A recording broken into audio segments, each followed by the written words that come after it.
Come on, give it to us. I just saw a YouTube thumbnail that said the Ja Morant trade is sad. It is kind of sad, It is actually. sad. His Ja's kind of like descent has been kind of a bummer. I know. And now he's ours. Okay, I think we're in. Yeah, I see us. 13 in. Chat. What's up? It's See, been. I'm getting a Yeti ad right now. Oh, you gotta get The that YouTube all-terrain Premium. hiking pack. 1 second, we skip this. All right, I think we're good.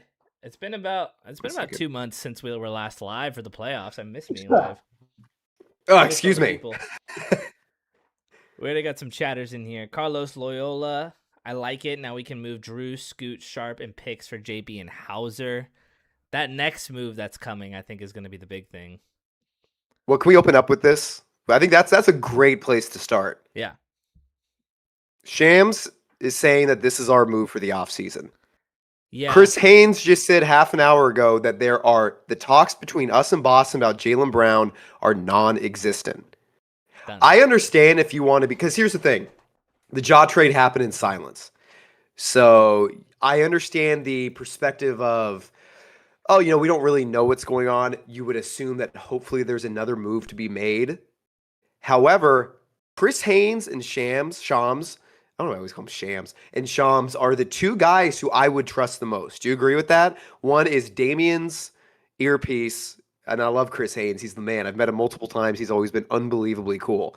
So when I say earpiece, I mean that with respect. It's awesome that he's able to, give us. He's the most direct source of information, I think, of all of Blazers media. And Shams is the most direct source of information of all of NBA media. They are both saying that we are not talking to Boston about Jaylen Brown. I believe them. I think Jaylen Brown is off the table. And it kind of brings up one of the concerns, I guess, already about this trade. Can I get this out of the way? I hate the trade. I hate it. I really, one of the reasons we started this channel is because we hated not the negativity, but we saw it as like an unrealistic negativity. We thought there was negativity about things that didn't warrant it, didn't deserve it. I personally, so I hate to go the opposite way and become like, because honestly, we've been kind of negative lately. I'll be honest about that. We've been negative about Dundon. I'm honestly gonna be negative about this trade, but I don't want to, with our viewers, lie to them about what I believe. And so I'll never do that. I'm too honorable. I have too much integrity. But if you see this as like it's a positive because we're getting Jaylen Brown, again, maybe we might, and that's just being kept secret. But the two guys with the best information saying that's not happening. I don't think that's going to happen. I haven't thought that's going to happen for a few days now. I think you would agree with that. I think we can. If that's one of the reasons you feel really positive about this trade, you might be right. But I think there's from every other source of information, it looks like sadly we might be wrong. Yeah, I think you're right, and I think the biggest thing was Hyken was saying a lot today. He was like, the Blazers' moves for the eternity of Joe Cronin's lead tenure here have always happened in the dark, and it felt like there was too much smoke going on with all the Jaylen Brown reporting. Probably my guess would be a lot of leaked stuff on the Celtics side, who were trying to get stuff out about. Like maybe they want to say the Blazers really want Jaylen Brown. Look at them. Like someone's got to come in here with a better package. Meanwhile, Joe Cronin was, and again, this is all speculation, but it could be something like that. That's why we heard so much noise. And then bam, Ja Morant. Yeah, I believe that it just becomes really hard to also add Jaylen Brown. I know we can move Drew and then it makes sense, but those are some big contracts we're really holding on to. And again, I mean, and this is what we've talked about all offseason, which is like we need some shooting, and we just went the complete opposite direction on the shooting. We went the complete opposite direction. Complete opposite direction, and the Jaylen Brown move doesn't help that. So I just hope someone in there is like thinking at least about a basketball fit and not just like a dollar sign value. I mean, this is the most used car salesman move of all time to trade Jerami and Kris. So much to unpack. Thank you guys all again for hopping in here. 30 of you. We'll get to some comments. We'll break down how Brad and I feel about the Ja Morant trade each. I know we kind of already started with it, and Brad gave his big take, but there's some big storylines to go with, and then we also need to talk about just the fact that Jerami and Kris are leaving, because like that has completely been swept under all of this. Two guys who've been here for, in Blazer terms, a while, right? Like 3 seasons. Two of the most overly hated players I think I've ever. Yes. We talk about unneeded negativity. Yeah. The unrelenting negativity, especially to a guy like Jerami Grant, who was born here, who lives here in the summer. You cannot say that about a lot of guys. A guy who actually embraced Portland as a city. A guy who put up 20 points per game on 40% three-point shooting the entire time he was here. Far from a perfect player. Last year, not this most recent season, but the season before, was objectively terrible, and I don't deny that at all. But had, I thought, an incredible bounce back season that ended in a horrible playoff performance. I think that's a great way to sum up Jerami Grant's time here. Kris Murray, on the other hand, someone who I always thought was underrated as a player, but I also think he could very well be out of the league in 2 years. Yeah. I've always thought that if you're giving a lot of hate and a lot of blame to the backup power forward, then your team has a lot more issues at hand than Kris Murray. You know what I mean? Yeah. Kris Murray having to play a lot is not his fault. He always gave full effort. He was incredibly coachable. He just couldn't shoot. He was a guy, maybe, you could say it's about half the guys on this team, but he's like first team All-NBA. If he had a jump shot, he'd be good player. Right. And he was not, Kris Murray never, I take that back. I can think of maybe 1 or 2 games that I thought wow, Kris Murray kind of lost us that game. But most of the time it's he just wasn't really a positive, and he was a guy getting 15 minutes a night. I always thought he got way too much hate and just was kind of the guy Blazer fans decided to pick on. It always kind of bummed me out. Yeah. But we talk about these trades too. I think this is an important thing to acknowledge when it comes to this trade with Ja. Jerami himself was not a guy who was we couldn't trade Jerami for a good player. No. That wasn't going to happen. What Jerami, the positive of his contract was it absolutely helped us match contracts with other teams. If it's a Shea plus picks trade, the guy who makes that work is Jerami Grant's contract. That is now gone. It's one of the things I don't like about this trade too. This handicaps further trades unless we really want to trade Drew. Which, sorry, why would we want to do that? And also, I don't think we're gonna. From all the reports right now, it looks like this is our off-season move. Well, it seems like, I don't know if we're gonna make a big swing. It does seem like there was an article that just came out that Drew was available, like we had made him available before. I think it was less of because this happened, Drew is now available, and more of the Blazers haven't said Drew is untouchable report. So I think in that regard, he could be moved. And I mean, when you think about it, now we added another point guard, 2 guard. I mean, Ja is a point guard. So I guess that makes Drew more expendable to a degree, but I really want Drew around with Dame and Ja. I feel like he's the only guy we can, the only type of player we can put with those two to counteract the fact that Dame and Ja are undersized and historically bad defenders coming off of injuries. So I want to keep Drew for that regard, and you're right, that's one big trade bullet that we did give up. And it's probably impossible to say. I mean, all the other reports, I think a lot of people initially gut reaction was we're going to move Ja again. I think some people thought that. I thought that at least immediately, because it made You thought it was sense. we were then gonna trade Morant? Yeah, that was my immediate gut reaction. We have to move him again, right? And then I kind of thought about just how it works in that regard, and the fact that, I mean, the trade is official. We have Ja Morant. We have Ja Morant. The team pulled it off. This is not a impending 3-team trade like it's coming with Giannis. This is Ja is on the team. So I don't know. There's so many ways we still can go. That's the nice part. But you're right. Jerami Grant's big contract was something we were piling into everything. I want to get to some people's comments. I kind of disagree with that. I don't think there's a lot of places we can really go. That's not true. Yeah. There is. They have lessened by trading Jerami's contract. Yeah. The ways that we can go have lessened 100% by trading Jeremy's contract. This is in terms of getting other guys, we're going to have a harder time. Every single trade scenario you can think of, unless you want to trade Drew, which would be when we are loading up on these guards, when we have Dame and Ja, which you brought up, is a that's our backcourt. Because the report that's coming out is that is what the Blazers see as their backcourt next year. Is Dame and Ja as our backcourt, as our starters. It's not going to be Dame coming off the bench or anything like that. They're going to be starting together. That is immediately, let's say best case scenario. Let's say best case scenario, Ja goes back to what he was and Dame looks great. That's the worst defensive backcourt in the entire NBA.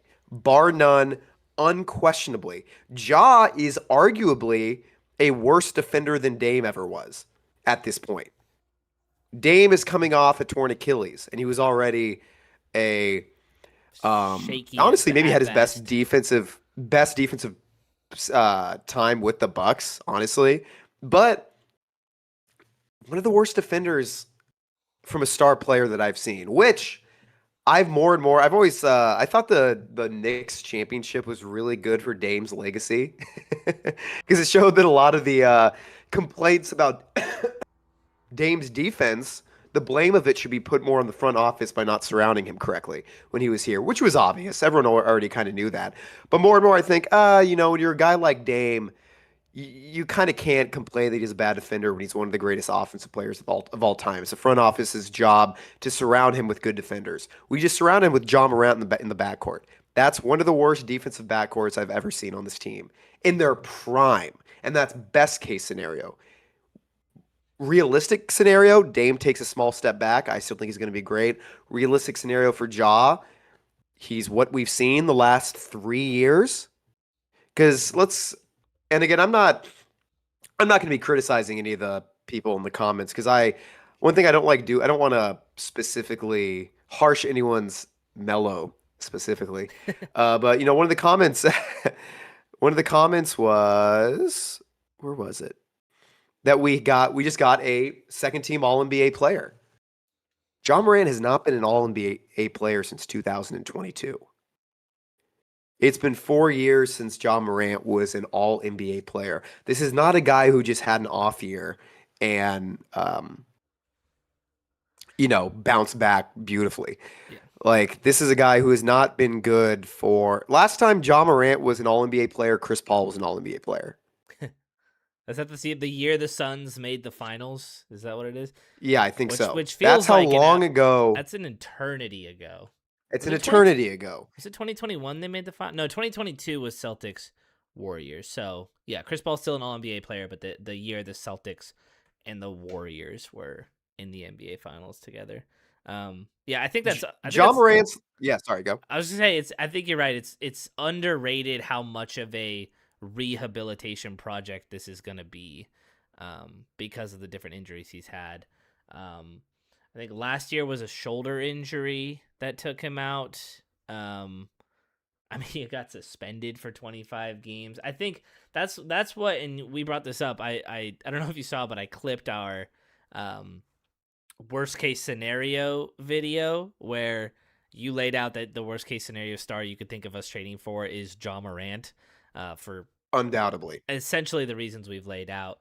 And we'll get to the value as well, but the reason for that is because he's a hyper athletic star that may have lost his athleticism, right? So it's going to take a really long time to get that back. And I'm happy to give him the season of the runway, which is why I hope we keep our depth for the most part. That's why I think doubling up and then flipping Drew, Scoot, and Shaden for Jaylen Brown just feels a little suicidal for us, because then you're a terrible stuck, idea. You're stuck with Dame and Ja, and that's it for your guard depth, and you got like Caleb Love on the end. So it's a buy low scenario, but he is low. Like I think there's sometimes when you can buy low on a player that used to be really good and things change. This is like you said, like 3 years removed from like really impactful basketball. I mean, he was 2 seasons ago. He did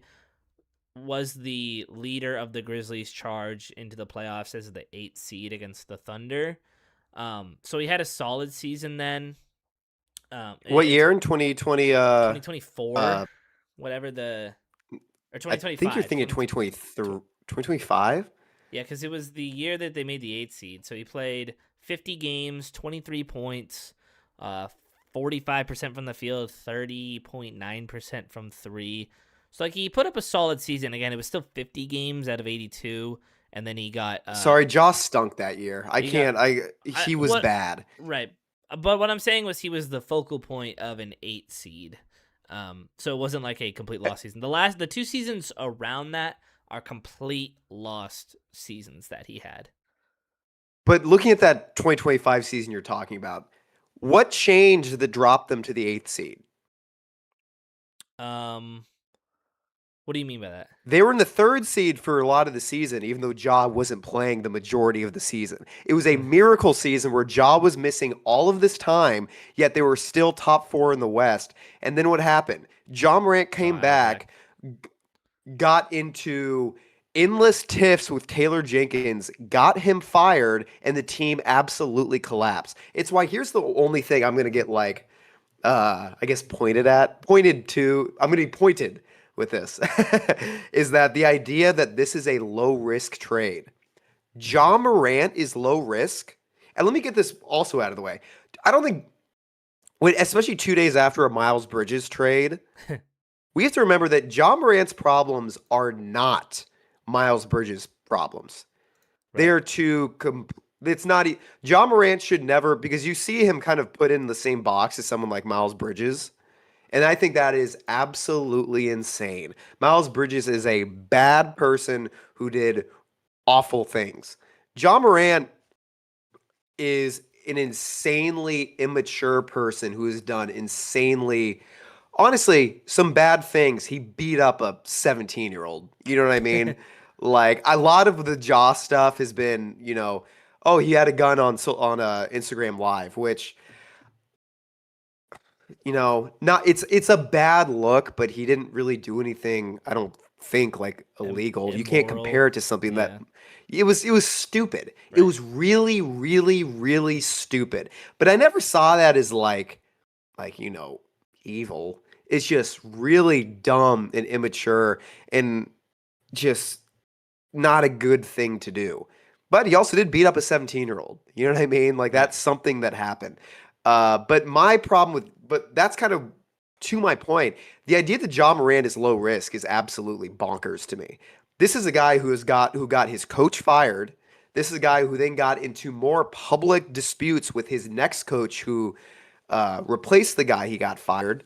This is a guy who has been in endless legal trouble and endless just like stupidity trouble. Because again, with the gun thing on social media, that like I said, it was more stupid. I always thought it was almost especially someone who like works in like a school where we're doing constant uh, um, gun safety measures and stuff like that. It irked me slightly that Ja Morant seemed to get more of a backlash than and more things done punishment wise when there than any type of gun control that would actually help anything that actually matters. Yeah. The hypocrisy that did at times bother me, which is why I was like, this is more Ja just being a complete idiot. The beating up a teenager thing is different. That's Yeah. not a That was great also thing to do. that's also childish and just stupid. And Horrible. yeah. I mean, I know he was 17 and it was supposedly threatened him, but still, you're a 22-year-old NBA player and you went inside your house, came Yeah. outside with a gun tucked in your pants to intimidate him. Yeah. That's a lame, bad, stupid thing to do. Yeah. But again, it's not Miles Bridges level. It is Yeah. not. But So to act like he's a low risk player when he's gotten coaches fired, been in legal disputes, been in constant suspensions, has been constantly injured. 79 games he's played in the last 3 years. 79 games. He's got games, 50 games, 20 games. He to me is, and that's just those things. If we want to talk about on court basketball performance solely, we're talking about a guy who hasn't had his athleticism in 3 years. Ja Morant was not a guy who's an incredibly explosive and fun player, but he was a pre-injury Derrick Rose type of player. Right now, we're kind of post-injury Derrick Rose type of player territory. Is it guaranteed that that's where he's at? No. But the problem with Ja from an on-court basketball perspective is not just that he's been hurt. It's watch him play any of these especially last season. He looks physically completely different than he did before. So if we're talking about the risk of a basketball court performance solely, not just the endless off court and locker room distractions that has basically ruined a once incredibly promising franchise in the Memphis Grizzlies, a team that for a couple years, with him as the star, to give him credit, was a top three team in the West, and because of Ja Morant, collapsed and basically got coaches fired and then had to do a semi tank after that. That is as high risk as it comes. And on the court, we now have the risk of having the worst defensive backcourt in the NBA. We also have the risk of having going from 28th in the league in shooting to dead last. I would bet if you replace Ja Morant's shooting, or if you replace Jerami Grant shooting with Ja Morant, I would assume we're pretty clearly dead last in the league in 3-point shooting. Jerami Grant was our best 3-point shooter, unquestionably. Yeah, Jerami Grant shooting won us a lot of games last season. last night. Again, an imperfect player. But yeah, last night. Again, an imperfect player. But for one of the worst shooting teams in the NBA to replace your best shooter with a guy who has never been a good shooter. And that's fine. He was incredible at other things, but the things he was incredible at haven't been there in years, not because of passion on the court, not because of off the court basketball issues. It's because one of the most athletic guys we've ever seen has had endless injuries and has lost his bounce.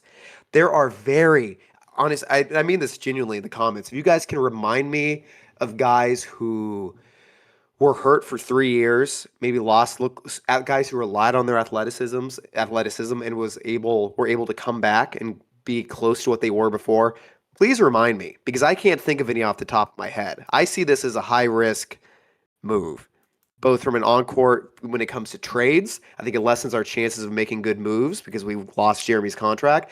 In terms of basketball, we have the risk of being a worse defensive backcourt in the NBA and a bad shooting team getting worse.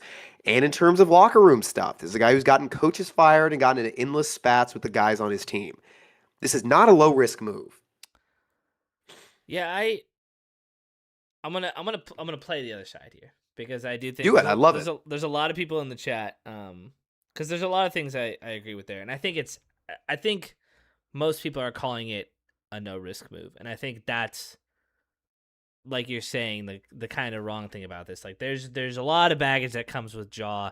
There's a lot of ways he can clog up minutes in our already jammed up backcourt. This seems like a good buy more or less to at least one of Scoot or Shaden. Like if we're not trading Scoot or Shaden, at least one of them right now, we're doing them a disservice, right? Like Of their course. career, we're hurting their careers really bad. So I feel like at least one of them. I think Shaden makes a little more sense to get rid of, even though he's not a traditional point guard over Scoot. But I will say, like a lot of people saying, like Tea Time Tokens saying, bright side is Grant no flopping like a fish and Murray shooting 25% from three. I do agree. True. Like Kris and Jerami were overall negative players when they were on the court last year from just, we'll call it an on-off rating perspective. I do think, You think Jeremy was a negative on the court for us last year? let's Our call it, best 3-point shooter. I think there was a lot of stuff he didn't do great. But I think Of from an course, on, but I know, but the thing was he served a good purpose. I understand that. But we'll call it the playoffs too. Ja Like Morant's a worse 3-point shooter than I Chris know, Murray. agree. Yeah, he was a worse 3-point shooter last year. Ja Morant You know what I shot mean? Than Chris 23.5%. Murray. I know. So, but I agree with what people are saying that we didn't give up really much of anything, and it was negative contracts, right? I know that Ja himself is also a negative, but what we didn't give up anything. We didn't give up our future. We didn't give up our and by future I mean draft assets. We didn't give up any Sure. rotational. I guess we gave up Jeremy Grant as a rotational player, but we didn't give up anything that like really meant something to us. Like we gave up things in Kris and Jeremy that were, if anything, hindering us from a roster perspective. So I see the opportunity there. Um, I see that Ja can do a lot of things really well. He can drive to the rim really well. He can score inside the paint. He can pass really Can he well. anymore? Yeah, I Have we I seen look, Ja look, Morant be a I know, I get it. I get it. I get it. I know what happened the past 3 years. But we have to I mean we're stuck with him now. As long if we don't like it, right? He can drive to the rim really well. He can pass really well. Jaw averaged 8.1, 8.1, 7.3, and 8.1 assists. The turnovers, not great. Yep. Again, it's the biggest problem I have is like it's not really buying low on Jaw in a vacuum for what we gave up. It's like Jaw is everything that's wrong with this team already, right? It's high turnovers, it's strength driving to the rim and in the paint, it's bad 3-point shooting. In the case of Jaw, like really bad 3-point shooting. So like I really do get I get everyone, and I'm in this boat to a degree, right? Like I get trading away nothing or what feels like nothing to get a guy who has had these incredible highs, a most improved player, rookie of the year, all-star in 2023, refurbishing him because you can see that the problems have been off the court, which feel like they're easier to refurbish than on the court. They're also on the court in terms of injuries, production. I mean, in those 20 games he played last year, he was god awful. But you understand the ways that a new start, a fresh restart in Portland away from the situation that he caused himself to sort of have, a fresh start could revitalize him. You see that. I just don't think it was considered enough in this move that the opportunities for Ja to have to refurbish himself feel like they're so much smaller, right? It's why I feel strongly that like I think you have to move Shaden this offseason. Because when I look at Shaden and Ja, I see Ja as like Shaden, but like better at what Shaden is good at and worse at what Shaden is bad at. You know what I mean? Like Jaw is a better at and Jaw's better at driving to the rim, scoring in the rim. Actually, Shaden's ability to finish probably is Shaden's better 10 than times a finisher of Ja? yeah. Um, better at getting to the free throw line. How many free throws did he average? About 5, 6, 5. Better at getting to the free throw line for sure. I'd probably say a better mid-range jumper since Shaden is a sneaky, not good one. But Shaden honestly hasn't beat at 3-point percentage over the terms of his career. And both of them not good defenders. So I don't see where you can keep the both of them. Because if the only way this works with Jaw, like say Jaw does get back to form, right? Like maybe he's not 2022 Jaw when he was second team All NBA, but maybe he's 70% of that, like a really like a good scorer, great in transition, and like just we'll call it plays 55 games. That with Denny, I have no idea how Shaden fits in there. With like 15 minutes off the bench, 20 off the bench, like Dame, Jaw, Drew's still here. There's no room for him. So I think Shaden has to go. I still think the Trey Murphy trade is hopefully on the table. But again, with Jaw in there as the starter instead of Drew, then I get really worried about the defense because Trey, I think you and I think has potential on defense, but there's definitely reasons to think that he could also kind of go the other way and not hold up in a defensive setting. There's plenty of people out there who think that. So I I just I was preaching all offseason up until this point to go for fit, fit, fit. I thought Jaylen Brown didn't fit, and I'm glad, honestly, we didn't trade something stupid like Tumani and a bunch of picks for him because I think that there's much better fits out there like Trey Murphy. I thought Jerami was our stopgap situation essentially for that 3-point shooting wing that we were going to have to just hope kind of got better. But this to me is way back the other way in terms of fit. It's just it's a guy who just is again good at everything we're already good at in theory and bad at everything we need help with, turnovers and 3-point shooting. Yeah, I mean, Ja Morant last season shot 61% at the rim. That puts him in the 34th percentile of the NBA.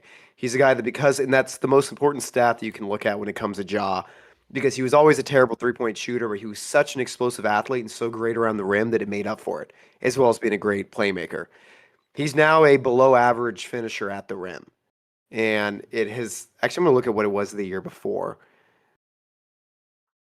That's kind of important to look at because, dude, the year before it was a similar thing. Just 1 second. One Yep. sec, one sec, one sec. It, Year it, before that, it was at 62%, 48th percentile in the NBA. Ja Morant has not been an above average finisher at the rim in years. In years, dude. Like, we're talking, if we compare him to a guy like, we're talking about we gave up nothing. We gave up nothing and somehow got less in return. I agree. You know what I mean? Like I understand like, oh, moving on from Jerami and Kris isn't like a big loss. I agree. yeah. However, I really do believe this. I think Jerami got such a bad rep that was so undeserved, especially this I knew he had a horrible playoffs, but everybody on the team had a horrible playoffs. You know what I mean? Jerami had a very, very, very, very good season for what it was. I don't know why we put him on this pedestal. If he has to play like a Hall of Famer. I think it's because of his contract, which I get to an extent. But like I've always said, I don't care about people's contracts at all. I just care about if you're positive on the court. And this is going to be a take that people think are going to be disagreeing with me on. At this current moment, actually, I'll ask you this. At this current moment, who do you think is a better, more valuable basketball player in the NBA, Ja Morant or Jerami?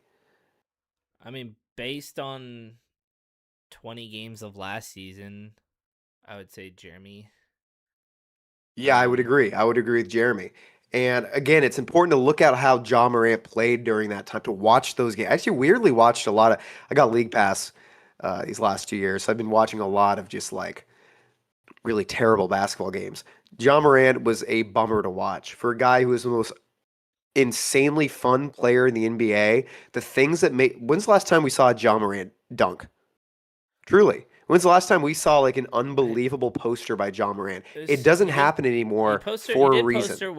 poster Wemby, which I reposted 2 seasons ago. I think there's It- some good in that 2025 season. It's not exceptional. It's not efficient by any means. But there's I'm some not. good Yeah, there's some athleticism in that 2025 season that you hope he can get back.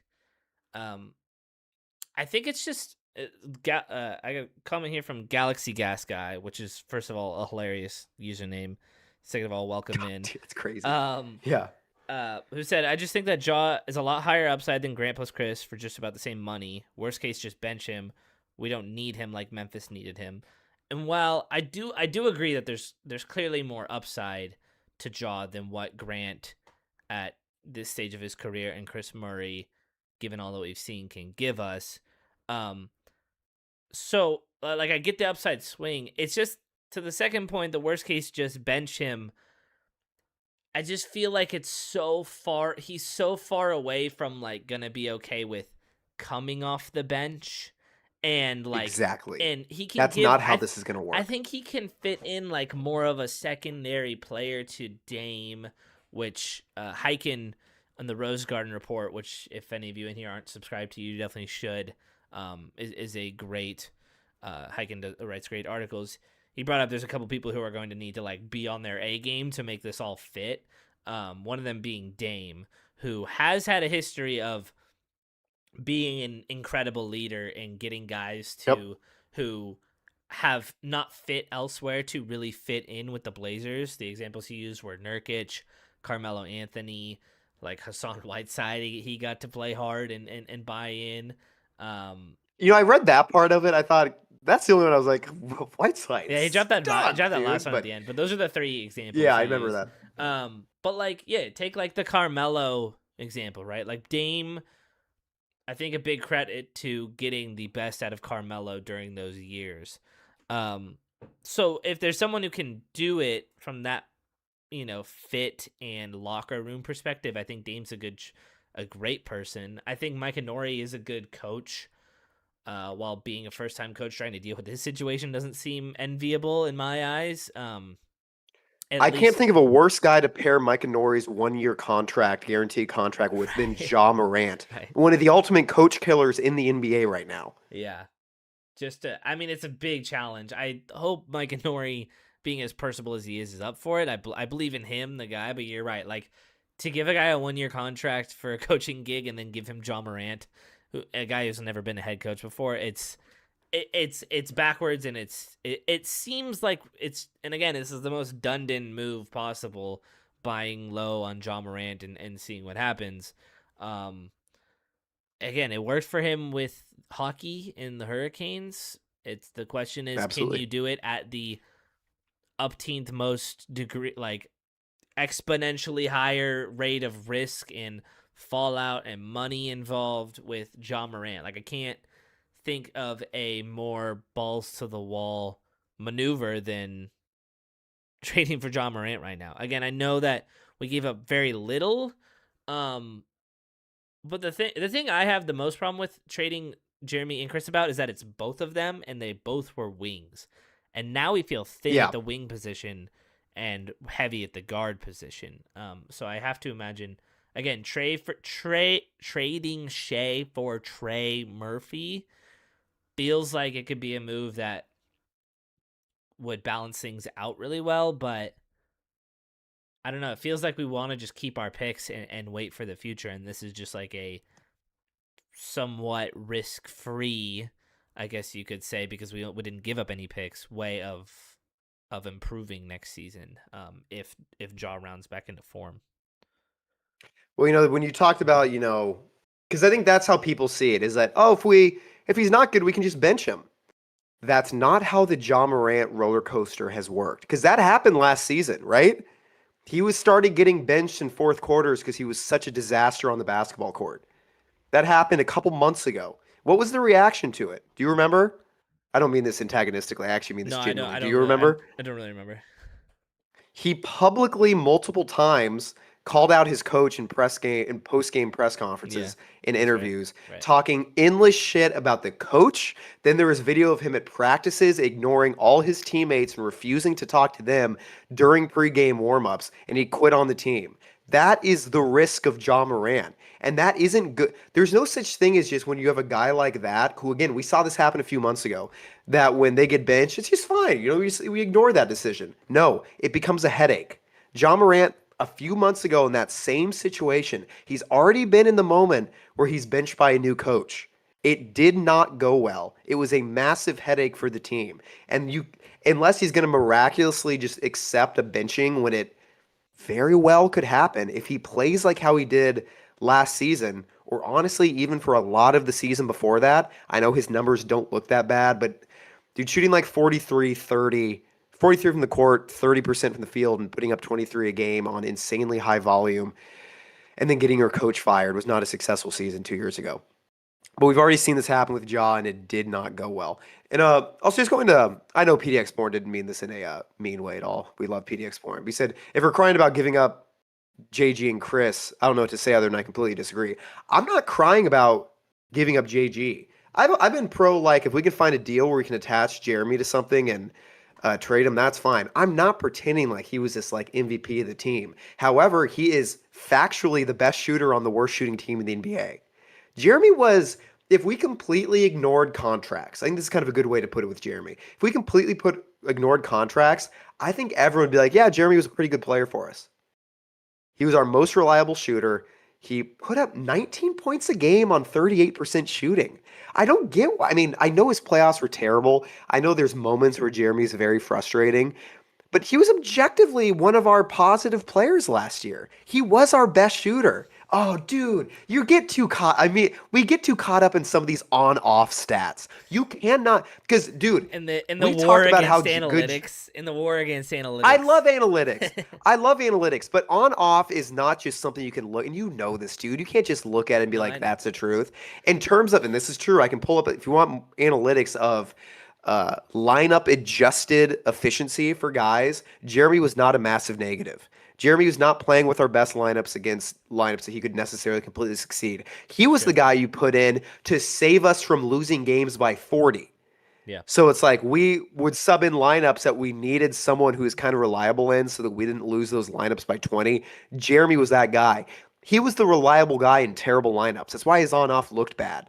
Because we were so pro Jeremy until we started looking at those on off stats, and you know that. Like Jeremy was good last season, dude. Yeah, He it was was our best 3-point shooter by a mile. um I don't know if I would say a mile, but he was our best 3-point shooter on paper, and we needed that. Who was second? Um Drew? Tumani was a step behind him. I think Drew was Ah, right around there. dude. Um Jeremy was 10 times the standard deviation. I always bring that up when it comes to Tumani because he would have games of going 8 of 10 and then 10 games of going 1 of 10. I'm not this big Jeremy supporter. I'm completely fine with us trading him. I wanted us to trade him.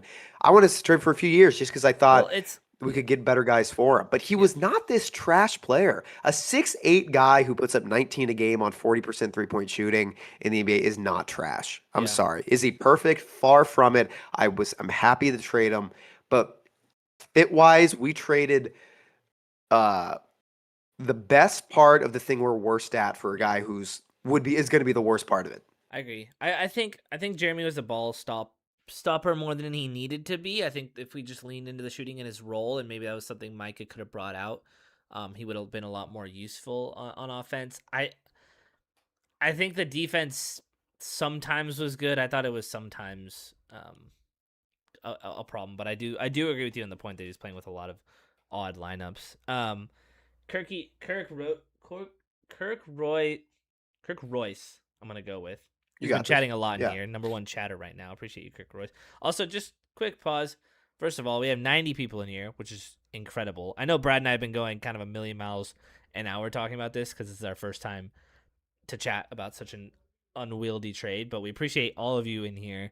If you could drop a like on this to 100%. help It's us awesome. grow, keep commenting. I know we're not reading a ton, especially compared to what we did last time we streamed after the games, but again, this is us getting all our thoughts out, and I think once we unwind a little bit, we'll get to more comments. Kirk Royce said a comment that I think you and I have said a lot since we started Hmm. this podcast, which is Shay and Scoot are not kids. Earn it. True. It being their playing Agreed. time. And we have said Agreed. that we have said this um we've said this for a while because I think a ton of people were like Scoot and Shaden need all the minutes possible. They need everything. They need everyone to be nice to them. They need everyone to clear. They need defenses to clear the lane for them so that they can get their shots up, right? And you and I were like, no, like if they play well enough, they'll get that playing time, right? And I think now we're Exactly. at this point in this careers where like they've kind of gotten enough of that playing time. Um, but what I think this does, so like again, generally Brad and I have been on that side with Kirk Royce, but I think what this does is, I mean, Dame was already a clear log jam of minutes and hierarchy that we unnaturally put in front of the two of them that they essentially, especially with each of their injury concerns, had no chance of hurdling over. Now with Ja and Dame in front of them, like I get buying low on Ja Morant, but clearly like Dundon or Cronin or someone is going to want to see this rehabilitation project work out. We're not going to put Ja Morant behind the depth chart of Scoot and Shaden and make him work his way up, right? If what we're banking on is this guy's second team All NBA pedigree, All Star pedigree, then sure, I'm happy to think he has that in him, but we have to give that guy the chance to do it over Scoot and Shaden, who have proven very little from um, a grand scheme of NBA talk. Bad way of putting that, but they have proven very, very little in the NBA, and Ja has proven a lot. And if we want that rehabilitation project to work, we're gonna need to put Ja in a position to try and do that. That clearly undermines Scoot and Shaden's development. So I've been, again, I've been thinking like they can fight for it. They can fight through minutes and stuff. Now with Drew, Ja, and Dame ahead of them, I actually do feel bad for their outcomes, and I feel like they're getting the short end of the stick, and it feels like we've given up on at least one of them, right? I 1,000% agree because I completely agree with Kirk because we talked about this all the time that the babying of Shea and Scoot have been frustrating. We want to see them go out and earn it. I think Scoot earned it. I think Scoot from the playoffs and from most of last season earned a spot going forward to show what he's capable of. And honestly, so has Shea. I know we are looking to trade Shea. We think he's a really good trade asset. He has good trade value, I hopefully assume, especially if you match him with picks to a team that's looking to develop younger talent. I think he's a pretty good trade option. Ja Morant is not the guy who is good enough right now to take away developmental time from Shea and Scoot. Not even developmental. I don't even mean developmental. I mean positive play. Mm. Scoot just had 30 point game in the playoffs Yeah. against. He had one of the best performances in the playoffs against the Western Conference champions of anybody in the NBA. And he also followed it with some 0 point games. I completely understand that. But for a guy who's first time in the playoffs, who started the entire playoffs, Scoot absolutely. It's no longer like giving them a chance. Scoot showed that he deserves minutes on this team. Shea has shown that he deserves a chance to show that he can be a great player. We've been very frustrated with Shea. We've been very upfront and honest about that. But Ja Morant currently is not the guy who should be taking minutes from Shea and from Scoot. Jalen Brown, absolutely. Giannis, absolutely. Trey Murphy, absolutely. Here's a really hot take, Jethro. I think I would not. I don't. I'm not sure that Ja's a better player right now than Shaden Sharp. What exactly right now, and I really mean this, Yeah. outside of passing, is there what is it that Ja Morant you can of course, a lot of this is a we're going high reward here. I understand that.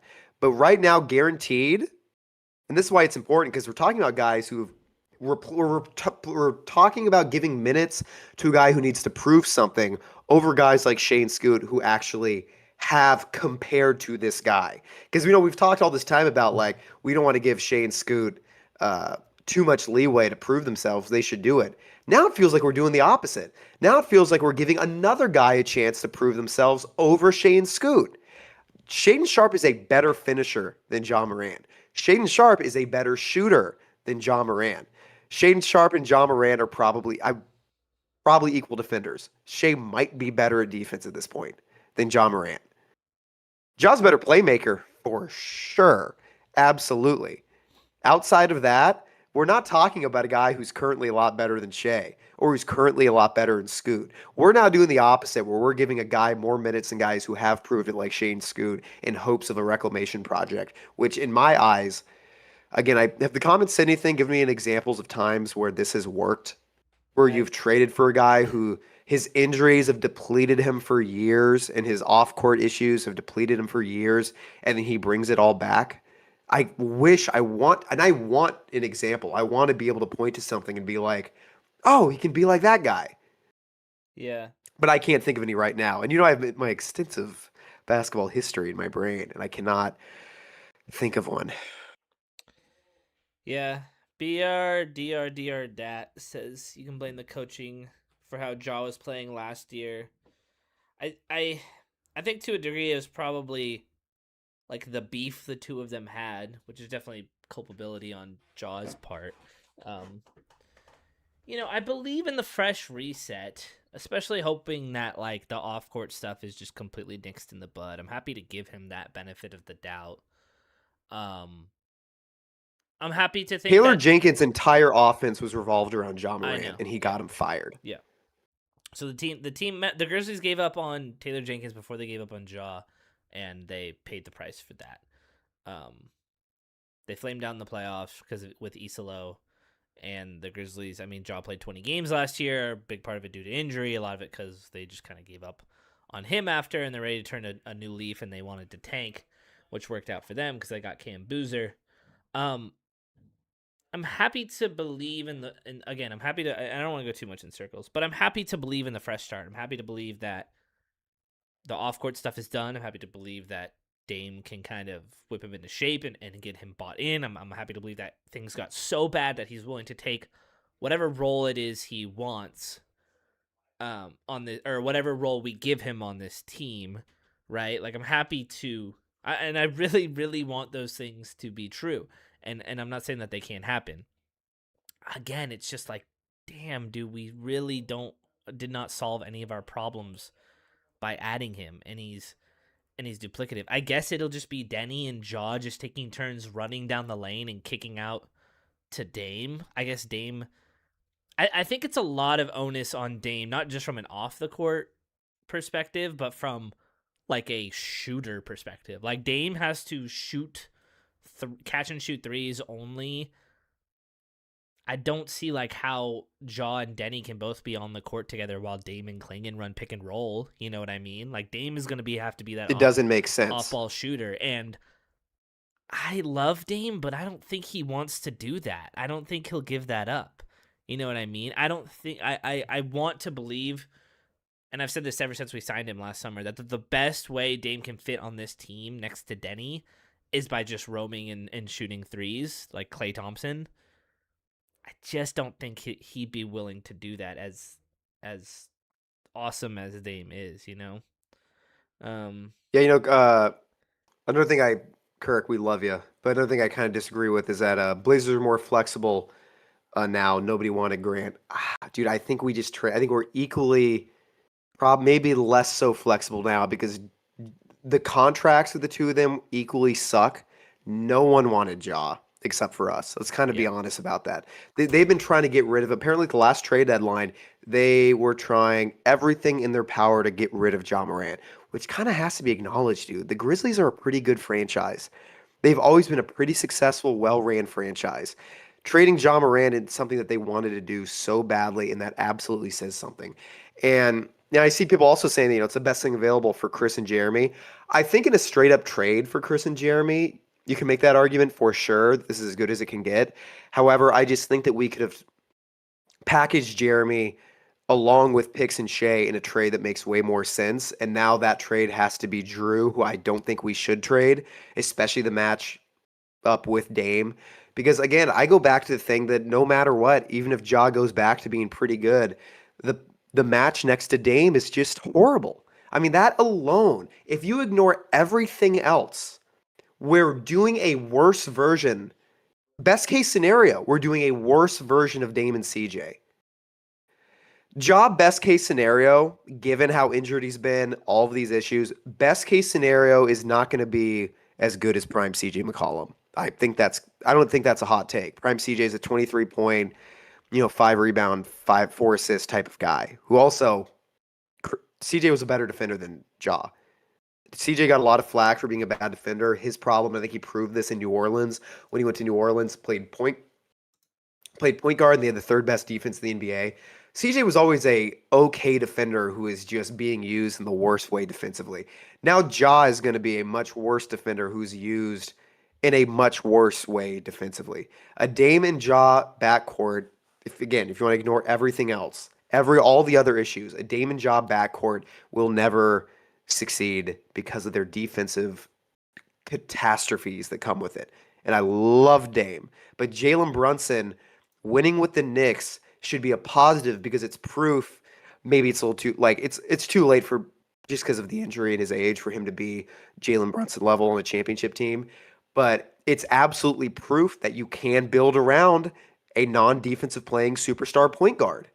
Adding Ja Morant to that is not doing that. Weirdly enough, to me, the best case scenario in terms of Ja Morant being successful in the Blazers is Dame comes back and looks so bad that we can't play him. So we have to bench Dame and put Ja at the one, and he is back to something of what he used to be. Yeah.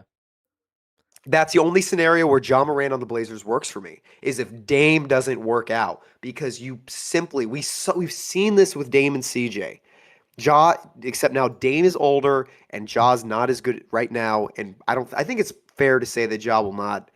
Well, at best case scenario, is as good as CJ was like a few years ago, maybe. Best case scenario. We've seen this happen Best before. case You scenario, cannot pair him. CJ. You Yeah. can't pair that with Dame. Yeah, yeah. If Jaw could somehow get back to second team all NBA form, that would be incredible. But again, it's like there's too many cooks in the kitchen. That was the team built around Jaw. with Jaren Jackson Yeah. Jr. as defensive insulation who could shoot threes, Desmond Bane as a elite catch and shoot 3-point shooter to take his assists. Um, that was a team built for him, and this is not a team built for him. Again, it's a team that was built for Denny, and or should be built for Denny is what I mean to say. Um, and we just brought in a guy whose skill is to drive downhill to the hoop, just like Denny, and get to the free throw line and pass. It's duplicative. So that's Yeah. again in a vacuum, which must be how they thought of this trade. Trading Jeremy Grant and Chris Murray for Ja Morant, I think, is a win. I think that is a good trade in a vacuum. I will be on that side. Um, You mean like without context? without Like we say in a context, vacuum, if you mean with Team zero A, context. yes, zero context, Team A trades Jeremy Grant and Chris Murray for Team B and gets Team B and gets Ja Morant. Good trade in a Sure. I vacuum. think I see it as equal because of Yeah, where Ja is. I agree with you. It's not something I would look at and be like on its own, like you said, in a vacuum yeah. and be like, no. Sure. I agree with that. Sorry, Um, I'm reading more of these comments. You know, I'm doing my favorite thing of going way far back. Um, I'm seeing people. I don't know if anyone has the article. I saw some people say that we're not looking to give Rob Will 15 million a year, and Quick said that he's not gonna be back because we don't want to pay him that. I think 15 mil a year for Rob is perfectly reasonable and what he deserves. okay, I thought you were going to say that was steep. I completely No, agree. that should be Rob if was our objectively, on a permanent basis, our second best player last year. yeah. I hope we're not willing to pay Rob 15 mil for whatever reason. I think that would be ridiculous. And we need those center minutes, even if this front office believes in Hansen. Um, Ooh, how about Scoot for Nas Reed? Kirk knows how to speak our language, dude. Because you all know of a sudden, what? you know, the Hornets kind of needed a point guard. Yeah, And we tried to get LaMelo too. Can I ask you this? I know it's kind of off topic. yeah. If we did a similar trade with picks for LaMelo, how would you have felt? Similar trade to what the Timberwolves gave up. No, I guess like if we did, I think an equivalent would be like Jeremy, Kris, and like 2 first-round picks, let's say, for LaMelo. Would you have been That'd be a happy about that? slam dunk home run. Yeah, it would have been Like like the greatest thing I ever. think that's a And I good think people trade. are going to hear me say that and think I'm being hypocritical. Yeah, But LaMelo's a good example of a guy who is a realistic low risk, high reward. yeah. Like LaMelo's a guy who has had a few off the court issues, mostly just like driving like an idiot. That's kind of the entire extent of it. Yeah. Which, sorry, but who cares? I mean, I get why people care. It's not good to drive recklessly. I completely understand that. But LaMelo's also a guy that who hasn't been able to play a lot because of injuries, similar to Ja. The difference is, and also has injuries, like kind of persistent injuries. Same with Ja. The difference is when LaMelo plays, he's probably the best playmaker at the guard position in the entire NBA. I would put Jokic number one overall. I would put LaMelo two. He is an insanely impactful offensive player. If we want to talk about on off, LaMelo leads the league every single year in offensive on off. He is that, or at least top two. He is that impactful offensively, but he has some risks to go with him. That's an example to me of like a low risk, high reward thing. Not getting a guy who has kind of struggled on the court for years now. I don't know, man. It's just looking back at some of these. Thanks so much for everyone who's watching. These comments are awesome. Yeah, really appreciate you Um, guys. I like the guy saying Brad came in pretty hot and you're pretty quiet, Jethro. I was like, it's true. Sometimes, every time always feel bad about this. I hope I'm letting you speak. I come in here and just start screaming, No, and I hope that's okay. I hope I'm not taking any more of your juice. no, you were ready for it. You were ready to go on the front. I was more flabbergasted by this trade than I think I was upset or mad. I was just so. But then I really thought about it. I was like, this is Tom Dundon's bread and butter. This is, you know, used car loans, taking advantage of what he thinks is taking advantage of the Grizzlies and buying their distressed asset and then seeing what happened years ago and hoping it'll turn around. Yeah, you know what it'll be, and we said this in the video when we talked about our worst trade assets. You said at least it will be fun, it will be exciting, and I hope that that's true. Like I hope it's gonna be a really big bummer if Ja is hurt all the time and nothing comes of it. Um, and I do see the point where, like, again, if we keep Shea and Scoot, that doesn't hinder us. Assuming we can shore up a little bit of the wing depth. Because I see a lot of people saying, can't judge this move until the next one happens, and I'm happy to withhold a little bit of judgment until that happens, especially because I think if we did trade Shea for Trey Murphy, for example, and added a pick or two, and that's all we gave up, I would see the viability of this move a lot more. But if hopefully what happens is Jaw's athleticism come back and we have this electric team with Dame hucking deep threes and Jaw dunking again and Denny like a freight train down the lane, Klingon just catching everyone's lobs. Like, it's not perfect, but I do. This is another thing I was thinking about and this is kind of why I personally am glad like we're not unloading the pick clip on Jaylen Brown, because while Jaylen Brown is obviously significantly better than Ja Morant right now, and we would have had to give up a lot more for him. They wanted like Scoot, they wanted DC, right? While I get that, I do think probably the realistic, and I said this to you the other night, like the realistic way we actually compete and like closest thing to winning a title is we have fun with this 2-year window with Dame, with Denny on this cheap contract. I know it feels like all in time should be right now because of that, but we don't know how Dame's gonna look. We have guys who had a lot of question marks in the playoffs, and it probably feels like this is more of like a two-month tryout period to pick the guys that we want to keep and then go into 2028 and beyond with all of those picks. And just, you saw with the Spurs and the Thunder how they got good really quick. They just nailed a ton of draft picks around a couple vets and then boom, they're off, right? So it feels like to me like this is kind of just adding another guy who maybe is a tryout for that, and we just kind of overload with high potential talent, hope it all comes together. But if it doesn't, because San Antonio and Oklahoma City are so good already, then our books are fine. We have all these picks waiting for us. We can go, we'll keep Denny, Klingon, Tumani, and then we'll draft a whole new rotation for those three. You know what I mean? Well, I completely do, but that's kind of the reason this trade bothers me, is because it feels like we're once again giving Dame's getting another shot with his team. It's a cool and wonderful and beautiful thing. Trading for Ja Morant feels like the opposite of maximizing Dame's time here. That's what bothers me the most about it. If we were like depleted at guard and we traded for Ja hoping he'd make some sort of comeback, even though I don't believe it's going to happen, I would 1,000,000,000% understand it. But this is the time where we have the most realistic chance of, because, I mean, I expect Dame to be back to like, I think he'll look like CJ McCollum did, like with the Hawks, kind of. Is kind of how I envision Dame. Like a Yeah.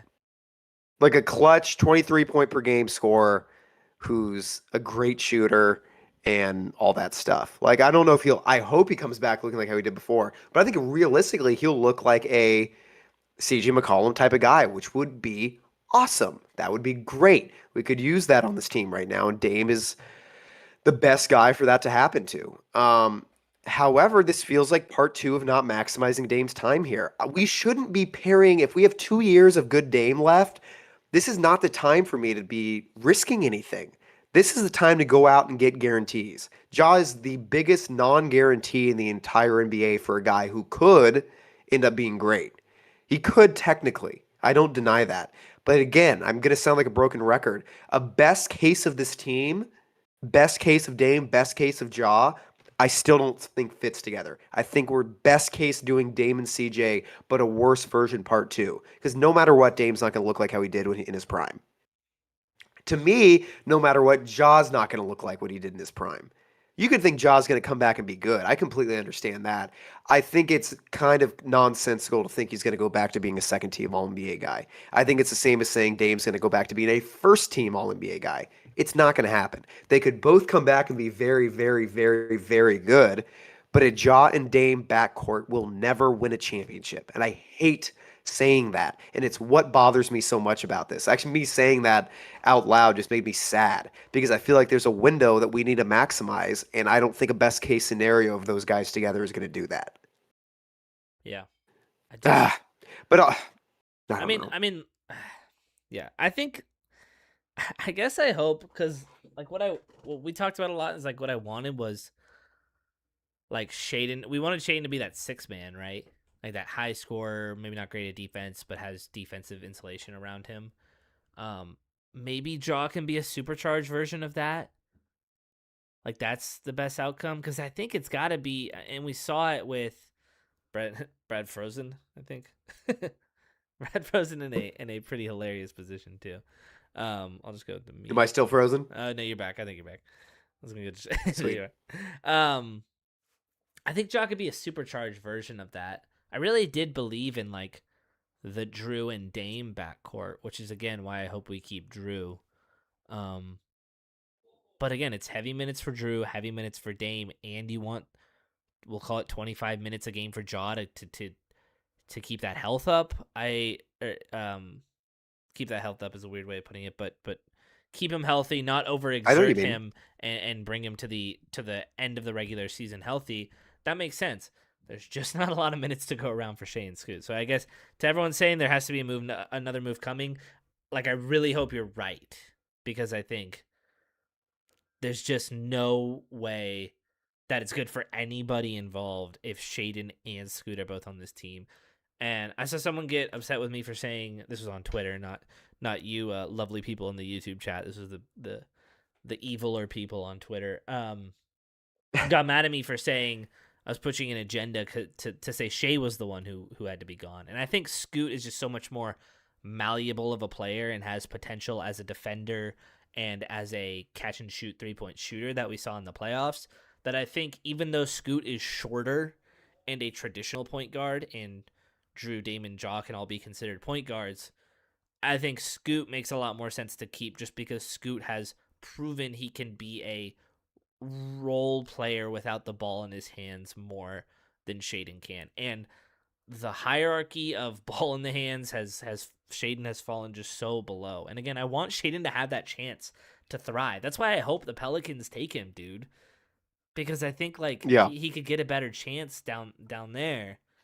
But man, there's no more room for him here. You know what word I think needs to be banned from basketball Twitter for the rest of eternity? What That has so been so overused. I actually got like I twitched when you said it. Agenda.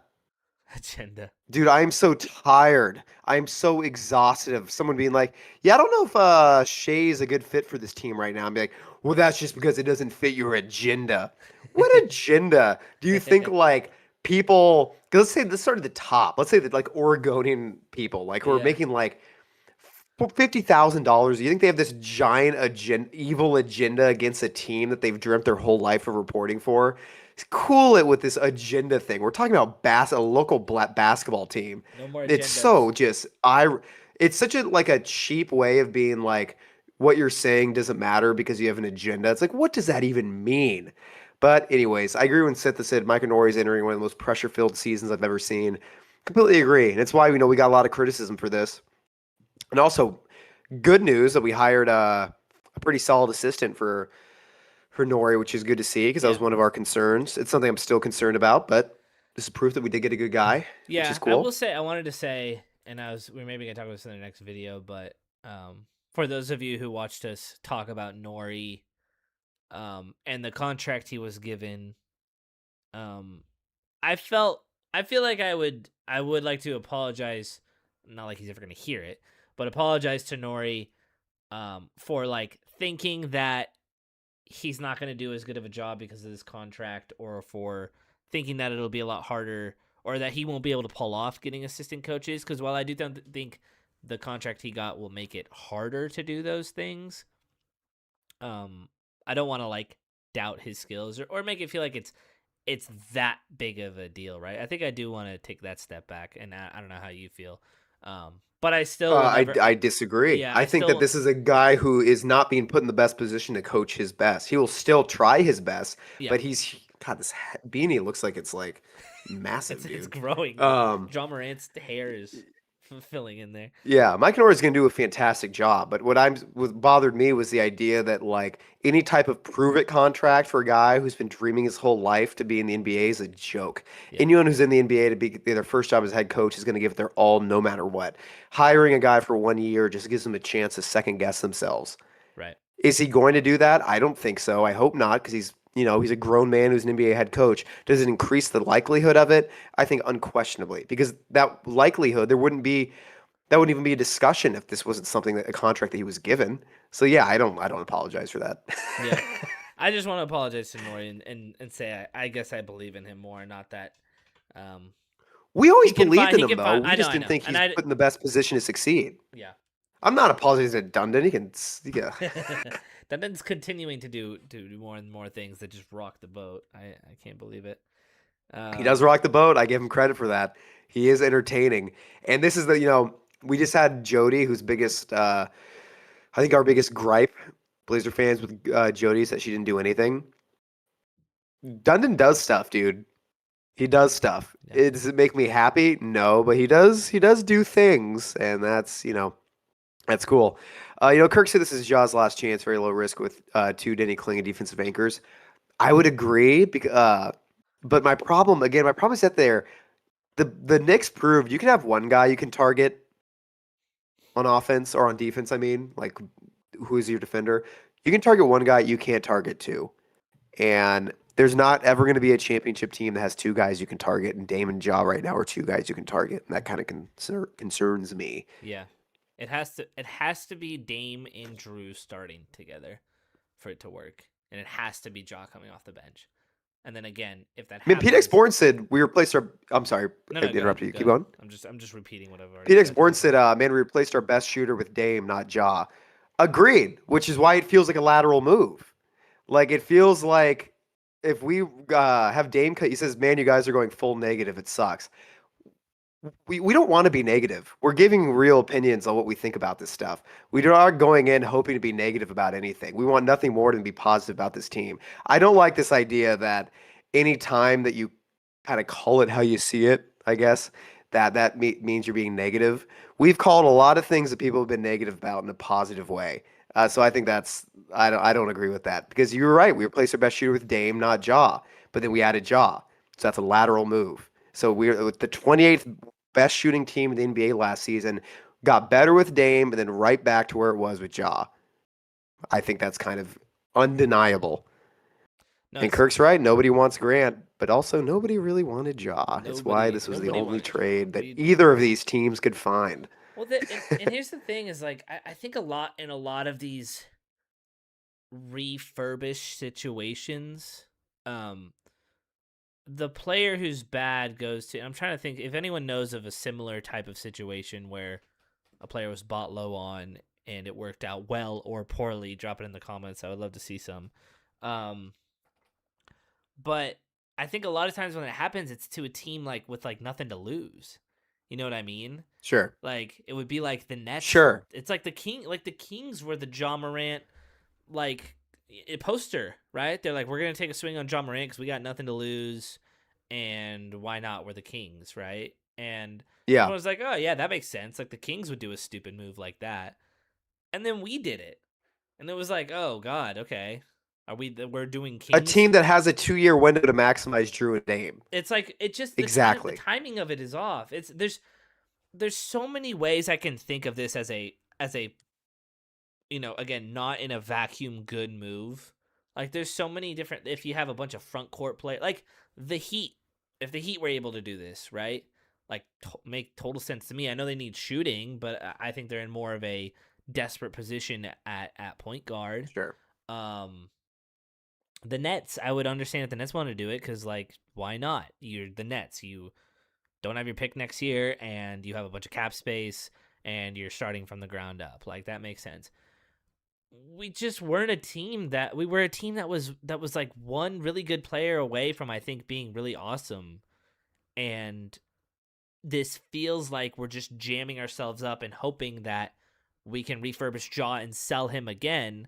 But then for what? For the player that would make Dame in this window open wider, but Dame's already gone now. Like his contract's over. Like it's so confusing, and it just is not. It Yeah. does. It feels like they're not looking at the situation, and they're clearly looking at a spreadsheet, um, Sure. and a checks and Yeah. balances thing. Well, something that I texted you like a couple hours before this trade happened was because again, to give Dunning credit, something what we really like about him is that like if you're a small market, you got to take risks. You know what I mean? Like if you're the Blazers, you got to take risks, and I understand it from that standpoint. Um, However, I texted you, I was like, I'm kind of worried that Dundon is sort of just a big name hunter, Yeah, like a guy who's looking more at big names and more than like realistic fit on a team. that's what Is PDX something? Boom. That's what Are you reading PDX something? Boom just said. Kind of feels like Dundon gave Cronin a What's that? mandate. PDX Boom, Sure, which what up PDX Boom? Kind of feels like Dundon the gave man. We Cronin love him. a mandate to get a star. Wouldn't be surprised if Dundon was the main driver behind this move. And I think it's got his fingers all over it. And I don't think this is a Of not course. I don't think this is a not Cronin type move. You know what I mean? Like we like last year, Cronin traded Anthony for Drew Holiday. He went in a vacuum. Drew Holiday is a player that contributes to winning more than Anthony Simons. Injury history, forget it. Like age, forget it. Like I'm trading for value here, and we're gonna figure out the rest later. He did that. I mean, as ridiculous as it probably seems now, he did that with Hansen. He's like, I don't care that we have two centers on our roster and we just use the seventh pick on Klingon. We like Hansen. We're gonna draft Hansen. Like I think this is high value. That one didn't really make sense at the pick it was, but I think it was kind of the same logic he was using. So it doesn't feel like anti Cronin, but it feels very. I mean, it's got Dundon's name written all over it. You know what's funny about Cronin? I This is gonna sound pretty critical of him. The only move that I can really think of his that I thought was a Cronin move was the Dame trade to Milwaukee. That was the only one that I really felt like Cronin had his hands all over. Yeah, Cronin, I feel like is one of the more um, what's the word? Vessels of the owners and the people around him of sure. many other general managers in the NBA. You look at the Denny trade. Denny was a Mike Schmitz guy, dude. Like always was. That was a Mike Schmitz move. You look at most of the moves, you can kind of attribute his lack of moves that he was making. Felt like an example of the team from the top with Jody not wanting to take many risks, trading for Ja Morant. Feels like we have an owner now who does want to take risks. Like I said, trading for Denny, drafting Hansen. Those there's not many moves that I can be like, oh, Joe Cronin got his guys. There's a lot of moves I can be like, Dundon got his guy, Mike Schmitz got his guy. Joe, that lack of move was probably due to Jody not wanting to risk anything when she wants to sell the team. So honestly, there's not. However, on the other end, like staying put with Dame, like that was a Cronin move. Yeah, But Cronin's been one of the guys who I feel like there's a lot of general managers who come in and switch everything up. I feel like Cronin, and this is true for other guys in sports, but he's more of a guy who kind of follows the lead of the owner, which is, there's a lot of teams like that. It's not a negative. I think yeah. he's kind of the negotiator for what the owner wants. Right. Well, Cronin's clearly trying to keep his job, I think. And I don't think that just from this move. Sure. I think that from the press conferences that he's had since Dundon was hired and a, a lot of mostly those for some of the things he said. I think Cronin's trying to do what Dundon wants because Dundon kind of gets his way from what we've seen. I know that He brought the Carolina Hurricanes won a championship, and it was a lot to do with Dundon, but you know, people did what Dundon wanted them to do, and I think Cronin's doing the same thing here.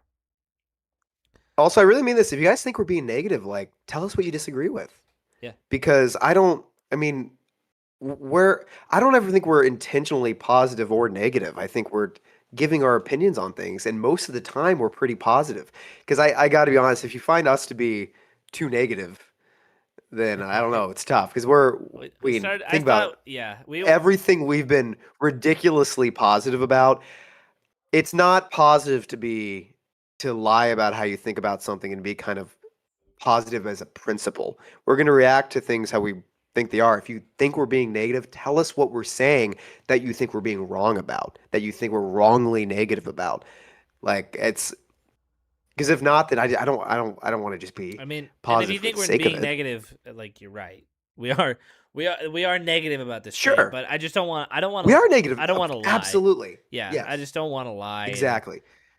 um, and really feel like But to me, it's this is not being awesome. positive or negative. There's being like right or wrong, and Yeah, how this pans out will prove that. yeah. Obviously, we can't say who's right or who's wrong here, but tell us what you think we're wrong about. Because we're not being negative. We're just giving we're either right or wrong. Because we can switch this up to all the things that we're positive about, and the video would be much longer than the things that we're negative about.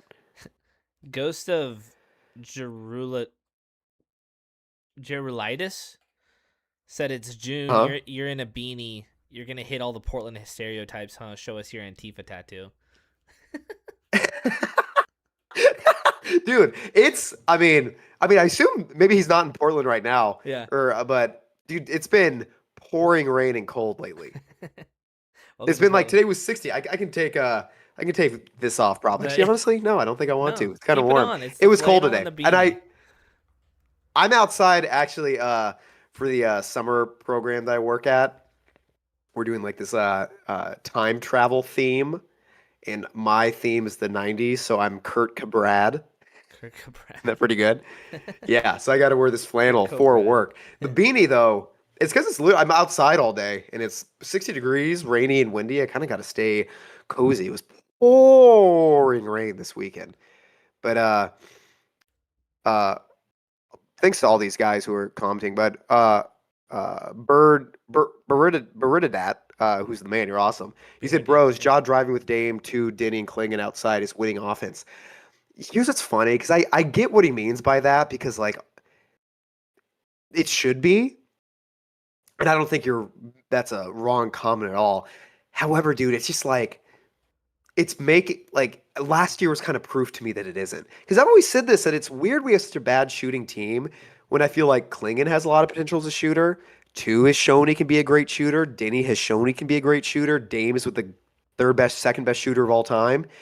So I get what you mean by that, but my issue with this, one, I don't think Ja can drive like he used to, and two, I feel like last season is kind of proof that you replace Dame with Jerami basically. That like at best we go from like 28th to like 25th, given that now we have Jaw. You know what I mean? Because I always said like I thought that if we did nothing but had Dame come back, we could go from 28th in 3-point shooting to like 15th, just because Dame's that good. But now that we have Jaw, it's tough when Jaw's driving to the hoop and there's no reason for them not to guard the rim.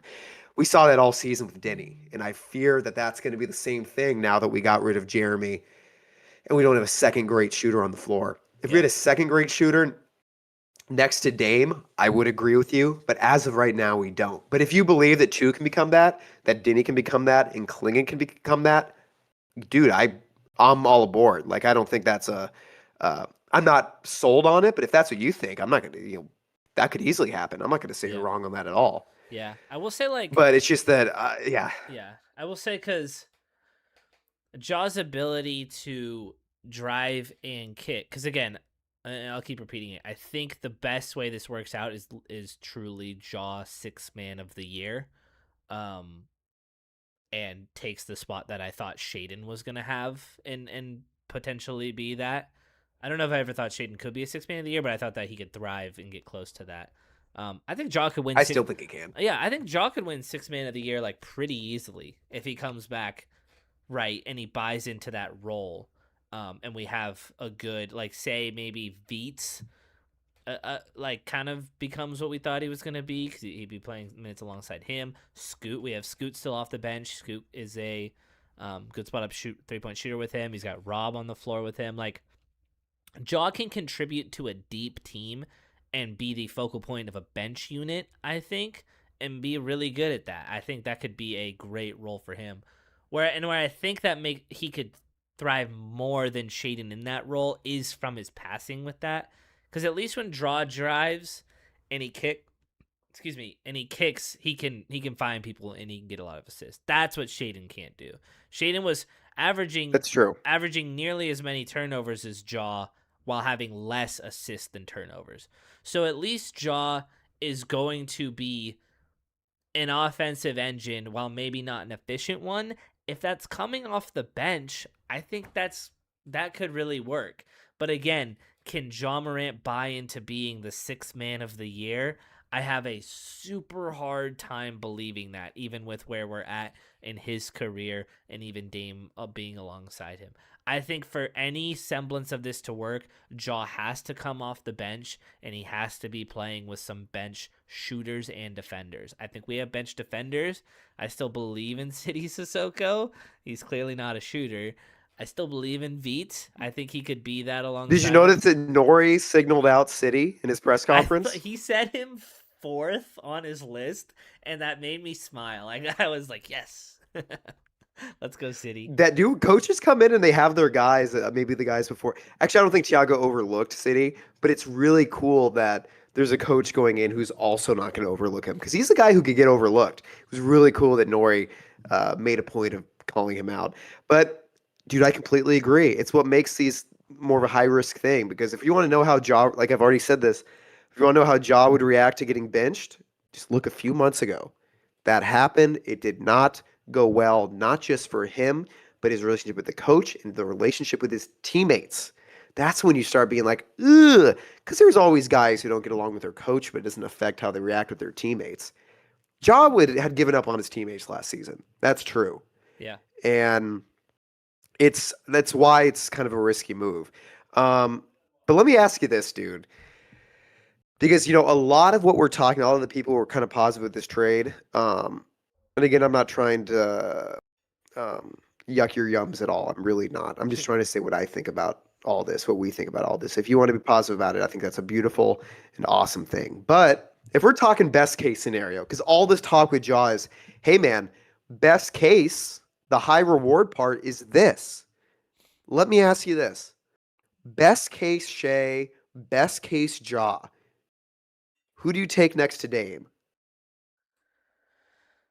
Next to Dame, It's Shea. Shea every Yeah, day, dude. because He's a Jaw. 6'6" Jaw, best case scenario. Yeah, Jaw's a point guard, and Dame is a point guard. And And that's the main problem with this Denny is trade. a goddamn point guard. Like Denny, He's a big point guard. Denny is a point forward. Denny and Dame were all of the passing, and again, I said this with Jaylen Brown. You can't.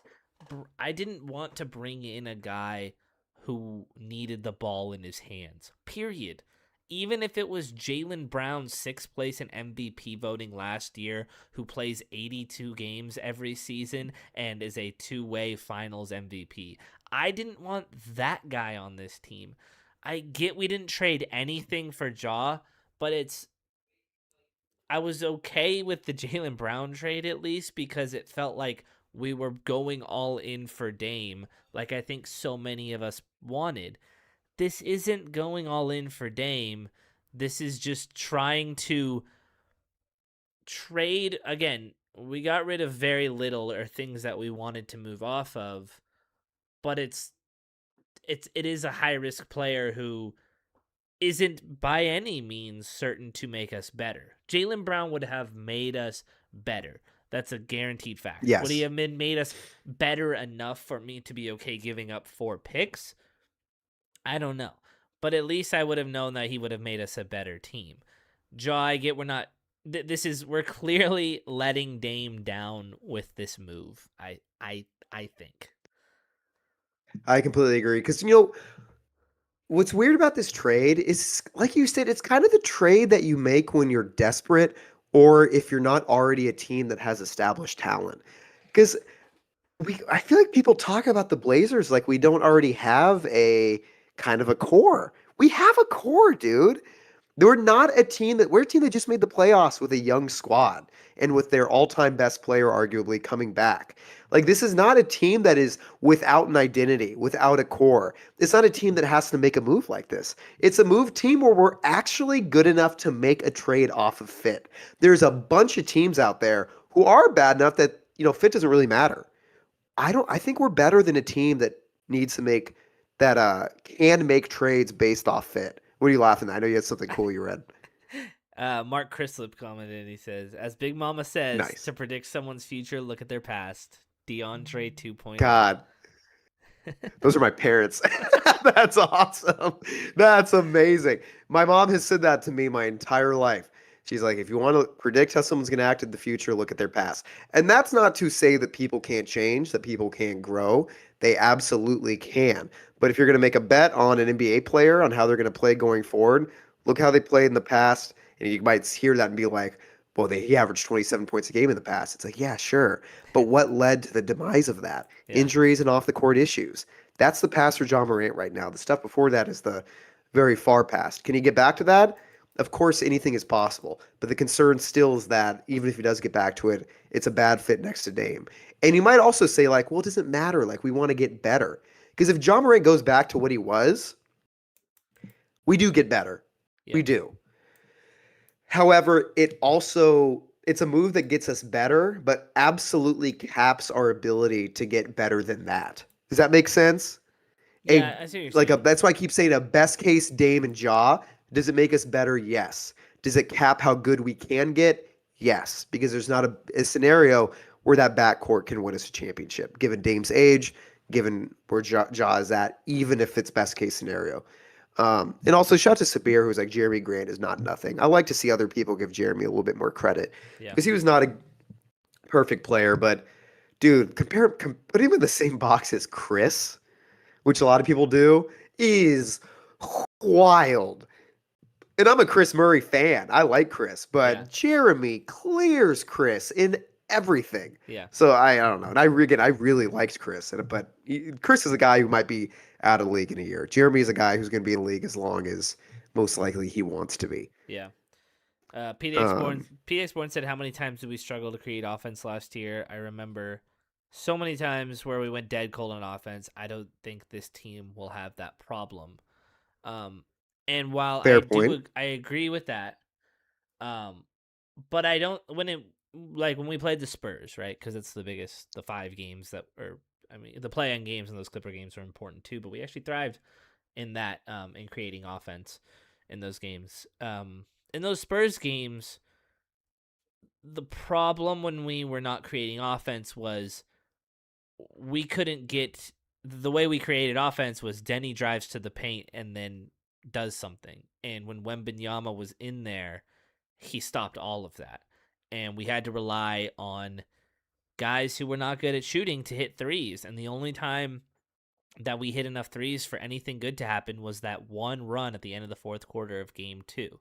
Um, I guess you could say the first halves of game 3 and game 4, but then we saw what the downswing of our 3-point shooting looked like, right? When you Yeah. add Ja into that mix, you want to just throw the ball again to someone who runs down the throat at Wemby?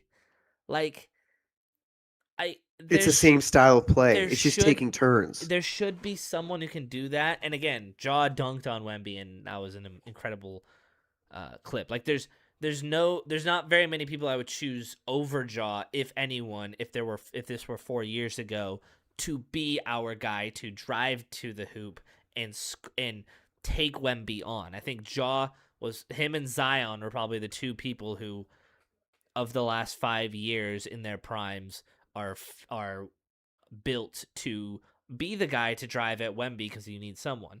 I don't trust Denny's. Denny's so strong, but his touch around the rim is not very good. I think he has a lot to work on to be the finisher and the to be able to take on Wemby in that role.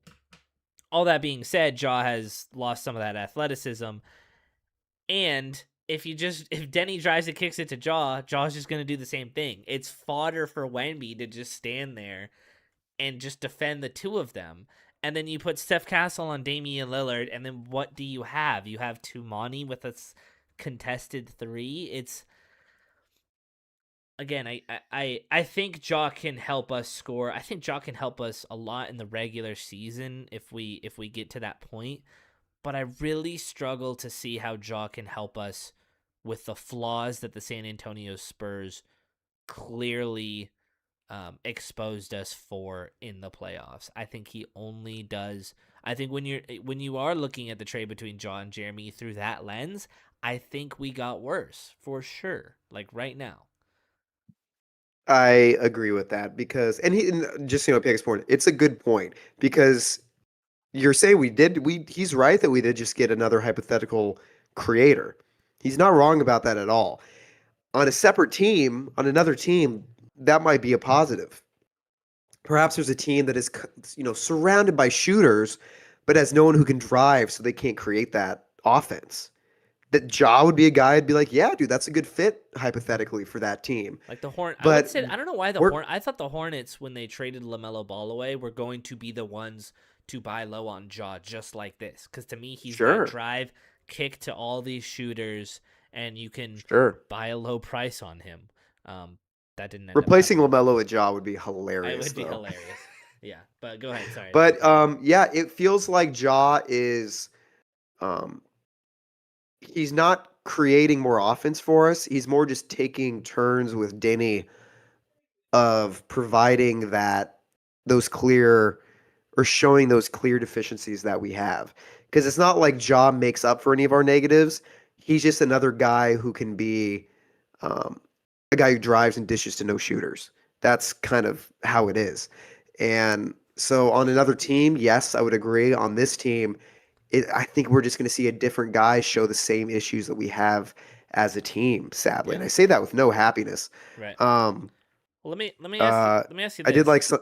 Yeah, sorry. Go Go, go, ahead. go. Finish your thought. If you had anything else. No, dude, you got it. I was going to move on to something else. You're good. Go for it. I was just gonna say we could try to look ahead because free agency starts tomorrow. There's clearly, like everyone agrees, more moves that we need to make to round this out. We could kind of go through, and maybe this might be better for our next video. We're just gonna spitball here, but there's got to be more moves to be made. Is there anything that you think of off the top of your head that, if we did, would help? I can start with. I still think Trey Murphy makes a lot of sense to add to this team. Oh, watching Morocco, Netherlands is crazy over here, by the way, as well. Um, Oh, nice. I know. I hear you I, boys going my crazy. That's roommates are going awesome. crazy in the background, so I know something's happening. I still think Yeah, Trey that's Murphy awesome. would fix the problems we still have.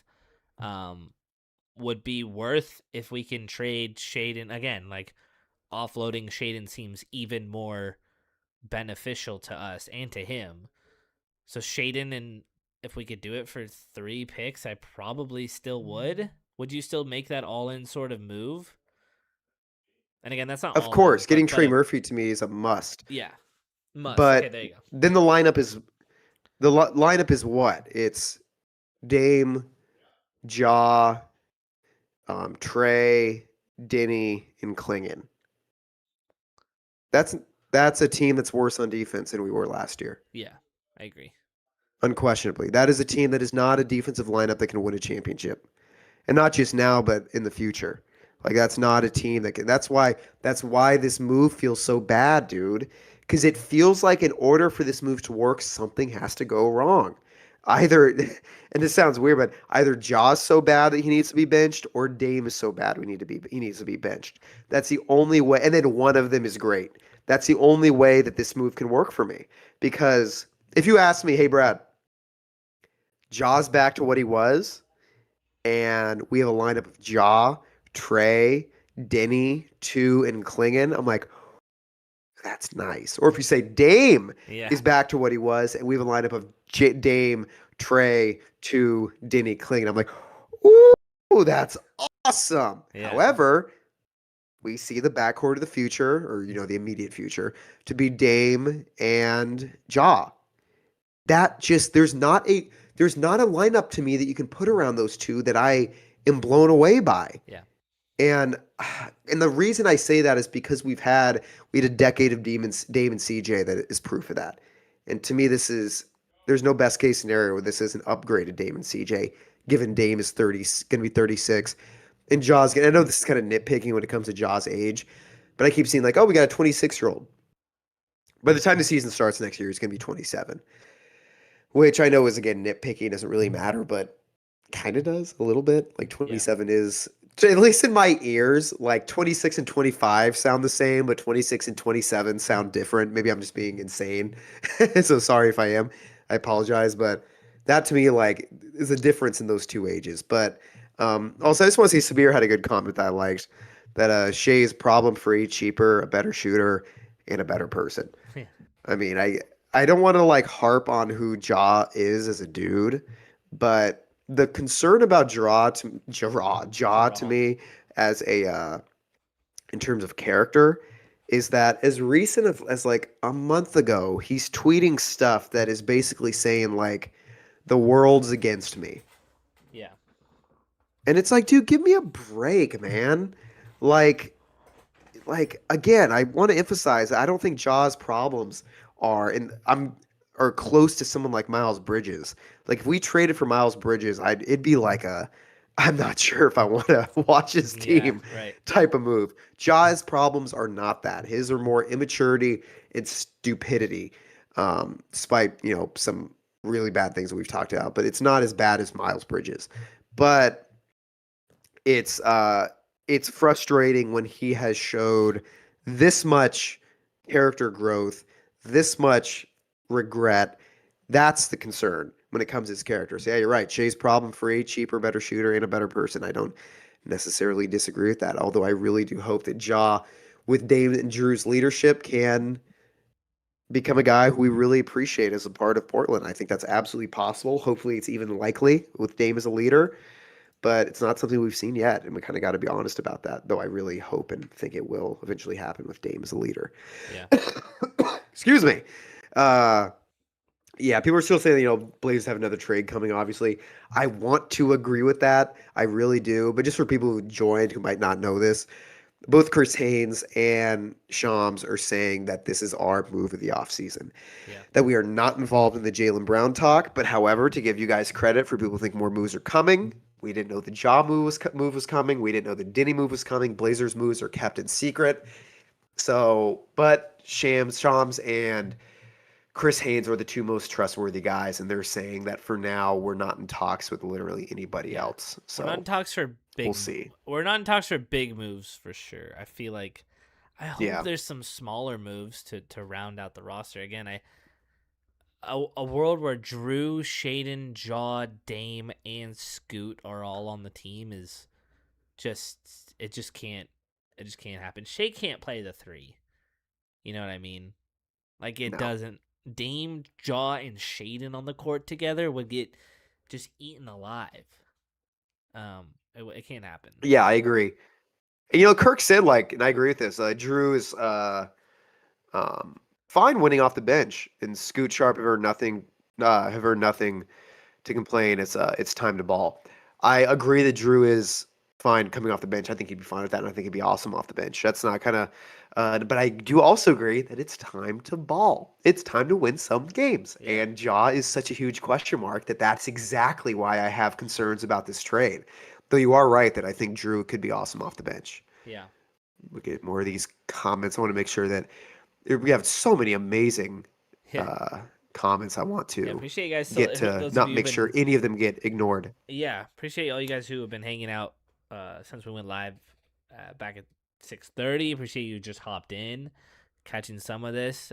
If all of you guys could drop a It's like. been almost 2 hours. I know we've been going and going. I mean, what is there not to say about an incredible trade like this? Just incredible from a. I said this before. At least we're getting good content out of this, and and you said never utter those words again. But I think it's at least the biggest silver lining we can have is that my God, That's this is hilarious you content. brought that up because I will never look at my Blazer fandom as content. We Yeah. could be on ESPN. I will never look at this as content. I'll only look at this as the pure fandom of my heart. And I know you Right. were kind of kidding when you said that. Yeah. Um, I mean, I want it to work but out. I want to be so wrong. I hope that that at least comes through when we're saying these things. Like, I would love if 6 months from now that we're in the middle of December and the Blazers are 20-4 and Ja Morant is averaging 23 points and 7 assists next to Dame averaging 20 and 5, right? Like I want to be so wrong. So I hope that when we're, again, we are being negative about this trade, I hope it doesn't come across like like when Ja works, I'll have the last, or Ja fails, I'll have the last laugh. It's like, no, this just it's I think everyone can agree how risky it is, and it feels like we weren't in. We yeah, felt like we were on such a good upward trajectory, and then boom, we just interjected like a balls to the wall crazy move to throw a wrench in these 2 years. Um, yeah. so it feels like we slighted Dame in my eyes. And Slim was saying this. Shout out to Slim. He's the man, number one commenter right now. He's awesome. He said you're out of your mind. He's a former MVP candidate, which is hilarious. I always like you're out of your mind. It's always a good. Yeah, never mind. Uh, that's hilarious. But I really do think that's funny. I don't mean that Yeah, sarcastically at all. I like. You're right. He was a former MVP candidate, and it's important to kind of remember that too. That he is a former MVP candidate because I think that's why people are positive about this. Is because that is a high. He had a high in his career that not many people have been able to replicate. But again, dude, the last time he was an All NBA player, Chris Paul was an All NBA player. Like it was so long ago. And to your point, he's been hurt. That's true. But the problem is that when you're a guy who relies as much on his athleticism as Ja, he doesn't look like he is had injuries. He looks like a guy who is injured. He looks like a guy who is no longer has the jump he used to have, and that's based off the last 3 years. We're asking. I feel like the risk is we're asking a guy to look like how he did 4 years ago, and I don't see it. And I think a lot of the praise for John this trade is coming off of what people remember him being and not what he has been for time moves so fast now. You know what I mean? Ja being good feels like yesterday, Yeah. but it was a long time ago. And him coming back it feels like he I would say he was the most athletically reliant star player in the league. Would you agree with that? Yeah, him or Zion. Um, Yeah. Zion at least has his, humongous size and strength. You know what I Yeah. mean? It felt Just like slim, Zion dude. it felt like Zion was always going to be the most athletic guy on the court if he could stay on the court. But with Jaw, it felt like Yeah. he needed to be in like top shape more. I think is kind of what the difference between those two. I think Yeah. era era EF had a good comment, which he said, and he's replying to something Kirk said about Denny, but he said it's a waste of what Denny can bring you. That's the point. I agree. Um, it being talking about diminishing what Denny does and diminishing Denny's role on offense and switching him to defense more. Said it's good that Denny is not alone on offense creation, but if that trade makes his whole role shifts, that's awkward. And that's what it's a philosophy in the NBA that it feels like trading for talent regardless of fit and buying low on those distressed assets is a philosophy of team building that has gone almost extinct that I think Dundon is Sure. trying to tap into. Sure. I can't But you know who but yeah, sorry, keep going. I was just going to say I can't think of really any team that has just in the recent, let's call it this 8-year run of new champions, that has just traded for talent on paper to just stack talent and then it's all worked out. You know what I mean? Well, also, 100%. And also, I'll say it again, give me an example of a reclamation project that has worked in the NBA in recent memory. I can't think of one. So give me an example of when something like this has happened where a guy has been a, a true negative for a franchise for it's been 4 years since Ja Morant was truly a positive player. You can look at some of the stats of the last couple of seasons and disagree with that, but to me, that's kind of objectively true. Um, Please, and I mean this again. I want an example to give me hope. Give me an example of a guy who stunk for 3 years with on court and off the court issues that has come back 4 years later to become what he used to be. I still can't think of one. On court and And off also, I court. have another question because I keep seeing how close Dame and Ja are, how they have like a lot of respect for each other. The only thing I can really remember, and again, I'm not saying I'm right about this. I'm again asking for what maybe I haven't seen or have forgotten. The only thing I remember is that Ja in like 2019 tweeted that Dame is underrated. That's the only thing I could think of proof Yeah. of them being like really liking each other. If you guys can provide me some of the things that I might be forgetting, that would be awesome. Especially in the Um, last like 5 years. Like if there's anything in the last 5 years I'm just not really remembering, that'd be nice. Because when Ja was young and becoming a star, the entire league was praising him. I'd like to see some of the stuff that Ja has said about Dame, or the Dame has said about Ja. More of that, more stuff that Dame like. Why you guys think they like each other so much? Because that would be awesome. I just didn't really know that. see, Sorry, we're still looking at some of the yeah. comments. Um, Oh, by the way, 44LX S said when did he get benched fourth quarters? He got benched a couple times in fourth quarters last season, and then publicly called out the Easterlo. Grizzlies coach. This was I can provide the exact comment if you guys want. Yeah. Brendan Houligard Yeah, said, what do you say up here? Ja 2-time All Star, JG 0 times, Chris Murray 0 times. Ja was great as recently as 2024-25 season. Memphis was wrecking great teams that season but fell apart near the end. Shouldn't deny Ja's talent. Um, wait, sorry and for which season? for 2024-25, which is the 50 Dude, I games. that's like not. He got the coach was fired with 20 games to go, and that was publicly because of Ja's problems with him. Yeah. And I think he goes down below to say that the reason was because he was trying to get Ja to shoot more threes, and it didn't work out, and to stop driving. And while I won't disagree with that point, Brendan, that the riff and the reason maybe things got off kilter was because they wanted Ja to shoot more threes, when he prefers to drive.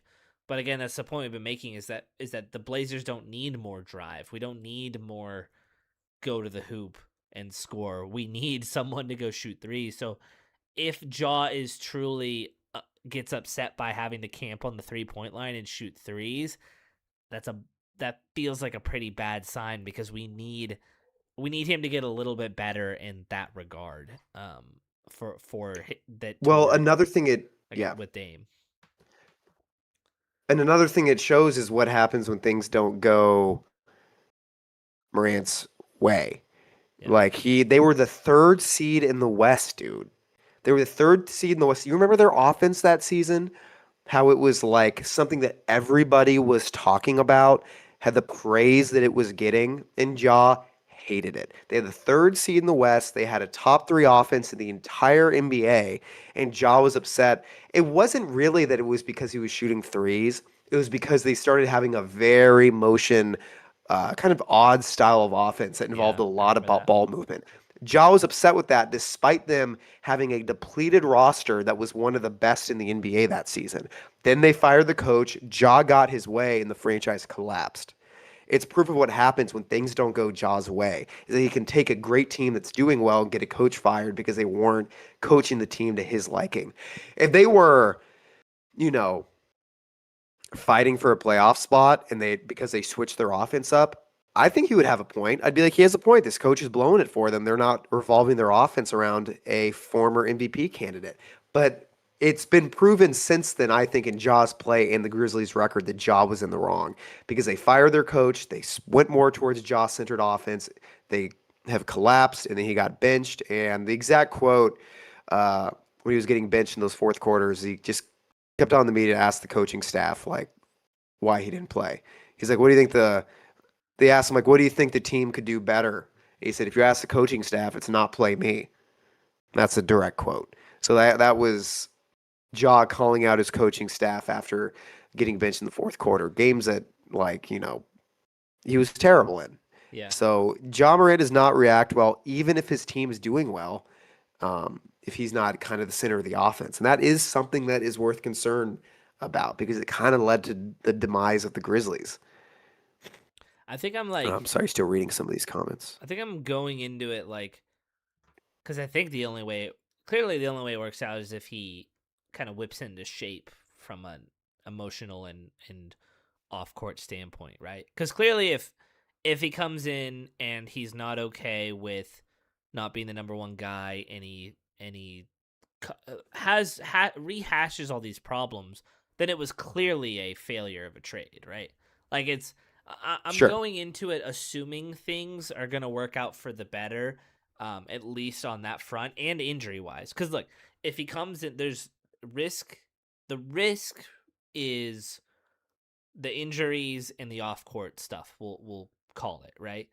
And clearly, if he plays an average of 25 games over the course of the next 2 seasons with us, complete failure of a trade, right? Of course, if he comes Yeah. in and he has other off court issues, he creates locker room drama, he detracts from the team, he gets in trouble again, right? Like, say, God forbid, he does another stupid, like, gun stunt and he gets himself suspended. Failure of a trade. Those are the risks we all are everyone knows we're assuming with Ja, right? Those are the risks. That's why we could buy him for so low. I think the point that we're disputing with Brendan and people who are and like I want to have this conversation because again I hope that we are wrong and that this fit can work. I think the larger point you and I have been trying to make over the past 2 hours is that even if those risks don't work out, even if those risks don't present problems for us with Jaw over the next 2 years, the ceiling and the way that he can get to that form, that path is so much harder, and it takes other guys on this team lowering their production, lowering their value. He takes from others because his skill set is redundant to what other people on this team, namely Denny and Shaden, can do. That's the point we're trying to make is that even in a best case scenario, which is what we have to assume, and which is what I'm going to assume, because again, we're not trying to be negative people, we're trying to be positive people. Like I'm assuming that Jaw will come in, Dame's gonna whip him into shape, he's gonna have grown up, and we're going to play him in a way like we did Rob, because we have enough depth at the guard position to where his health won't become as big of an issue and he can be athletic when he's out there. I'm assuming all of those things with this trade. I still don't like how he fits on this team. That's my problem. No, I know. I agree. That's why I don't want to repeat myself, but what worries me is I feel like the best case scenario still isn't great, given that he has to play next to Dame. It's why, again, I hate that it feels like the best case scenario is one of them sucks and one of them has to be benched. It's the only way that it could work. And also, I've seen a lot of people be like, Ja averaged 19 and 8 last season, like he was good. Uh, I don't mean it's Ja was really bad last season. He was really, really, really, really bad. He shot 40% from the field, 23% from three. He was getting benched in fourth quarters. He looked like he had completely lost his bounce. He was a below average finisher at the rim. He was one of the worst defenders in the league. It was a 19 and 8 that was purely off of what's the word? Volume. Yeah. It was purely off of volume, and he was not getting along. He was quitting on the team, getting upset with his teammates. You can see videos of that in practice. You guys can look it up. He was calling out his coaches. There's a reason the Grizzlies wanted so badly to get rid of him. From every report, they have been, since the trade deadline last season, doing everything they can to get rid of him. And they finally found a team that also had an untradeable contract. Because I see because I just want to emphasize the argument that like Jerami had an untradeable contract. I don't disagree with that. It's just that we traded the untradeable contract for another untradeable Yeah. contract. Like Right. it was a very you can like that we got rid of Jeremy's contract, but it was a lateral move when it comes to contracts. Yeah. But Brendan did yeah, say, keep he looking at said more of these cons. we're gonna win 60 games. If not, I'll get a DeAndre Ayton tattoo, and that is the Nice. doubling down I love to see, Brendan. Because stand by your How guns. funny was it? I Stand. love it. Yeah, I love that. So I will hold you to that. I'll come find you and make sure you get that Ayton tattoo. But those are the bets. Those are the gambles we love to see.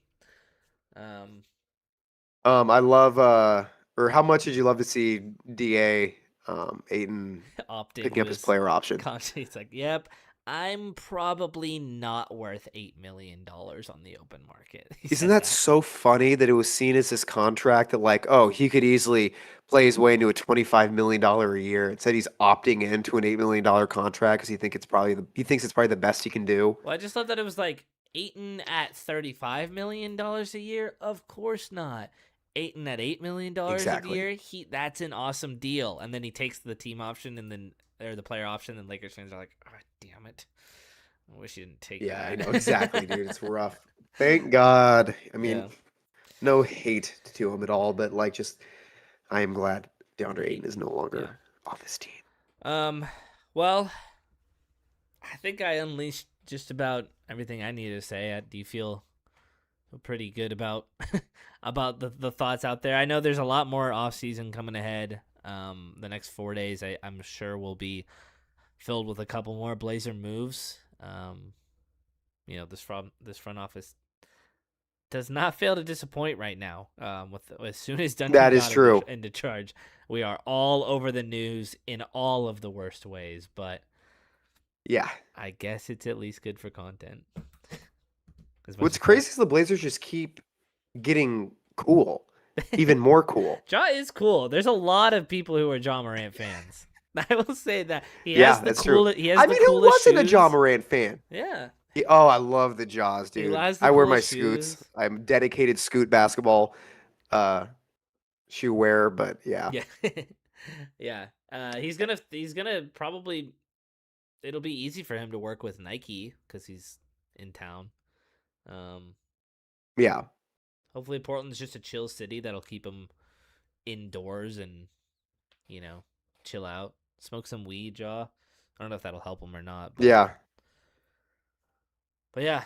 Um, we appreciate all you guys coming on here. I know we didn't get to every comment, obviously, but um, we want to do this again sometime soon. We'll be back with a video at the end of the week, I think, when some more things shake out. Again, hopefully, like all you guys are saying, there's one more move to come. Um, Something that stabilizes this roster a little bit. Who knows if it's a big one? Hopefully, it's at least something to make us better shooters. Because, my God, I think we all knew what our problem was last year, and we seem to be going Yeah. in the wrong direction, or assuming Dame will fix all of it. And as much as I love Dame and believe in Dame, I have my worries that he can fix this team's 3-point shooting. Yeah. Brad, you got anything else before we hop off? Les Blazers sont très cool. Les Blazers, cool. Los Blazers Les Blazers are cool. is, I forget cool in Spanish, but that was my language. But I didn't go to Nice, dude. Spanish school like Brad. Yeah. But this Morocco Netherlands game is about to go into penalties, so I'm gonna have to tune into that. We Nice, dude. appreciate You all got you guys this. though. Thank you guys for tuning in. Seriously, it means a ton to us. Drop a like on the way out if you Yes. can, and if you are not subscribed to us, we would really, really appreciate if you did, especially if you liked listening to this pod, or this live stream. Absolutely. This one. Appreciate you guys. Go Blaze.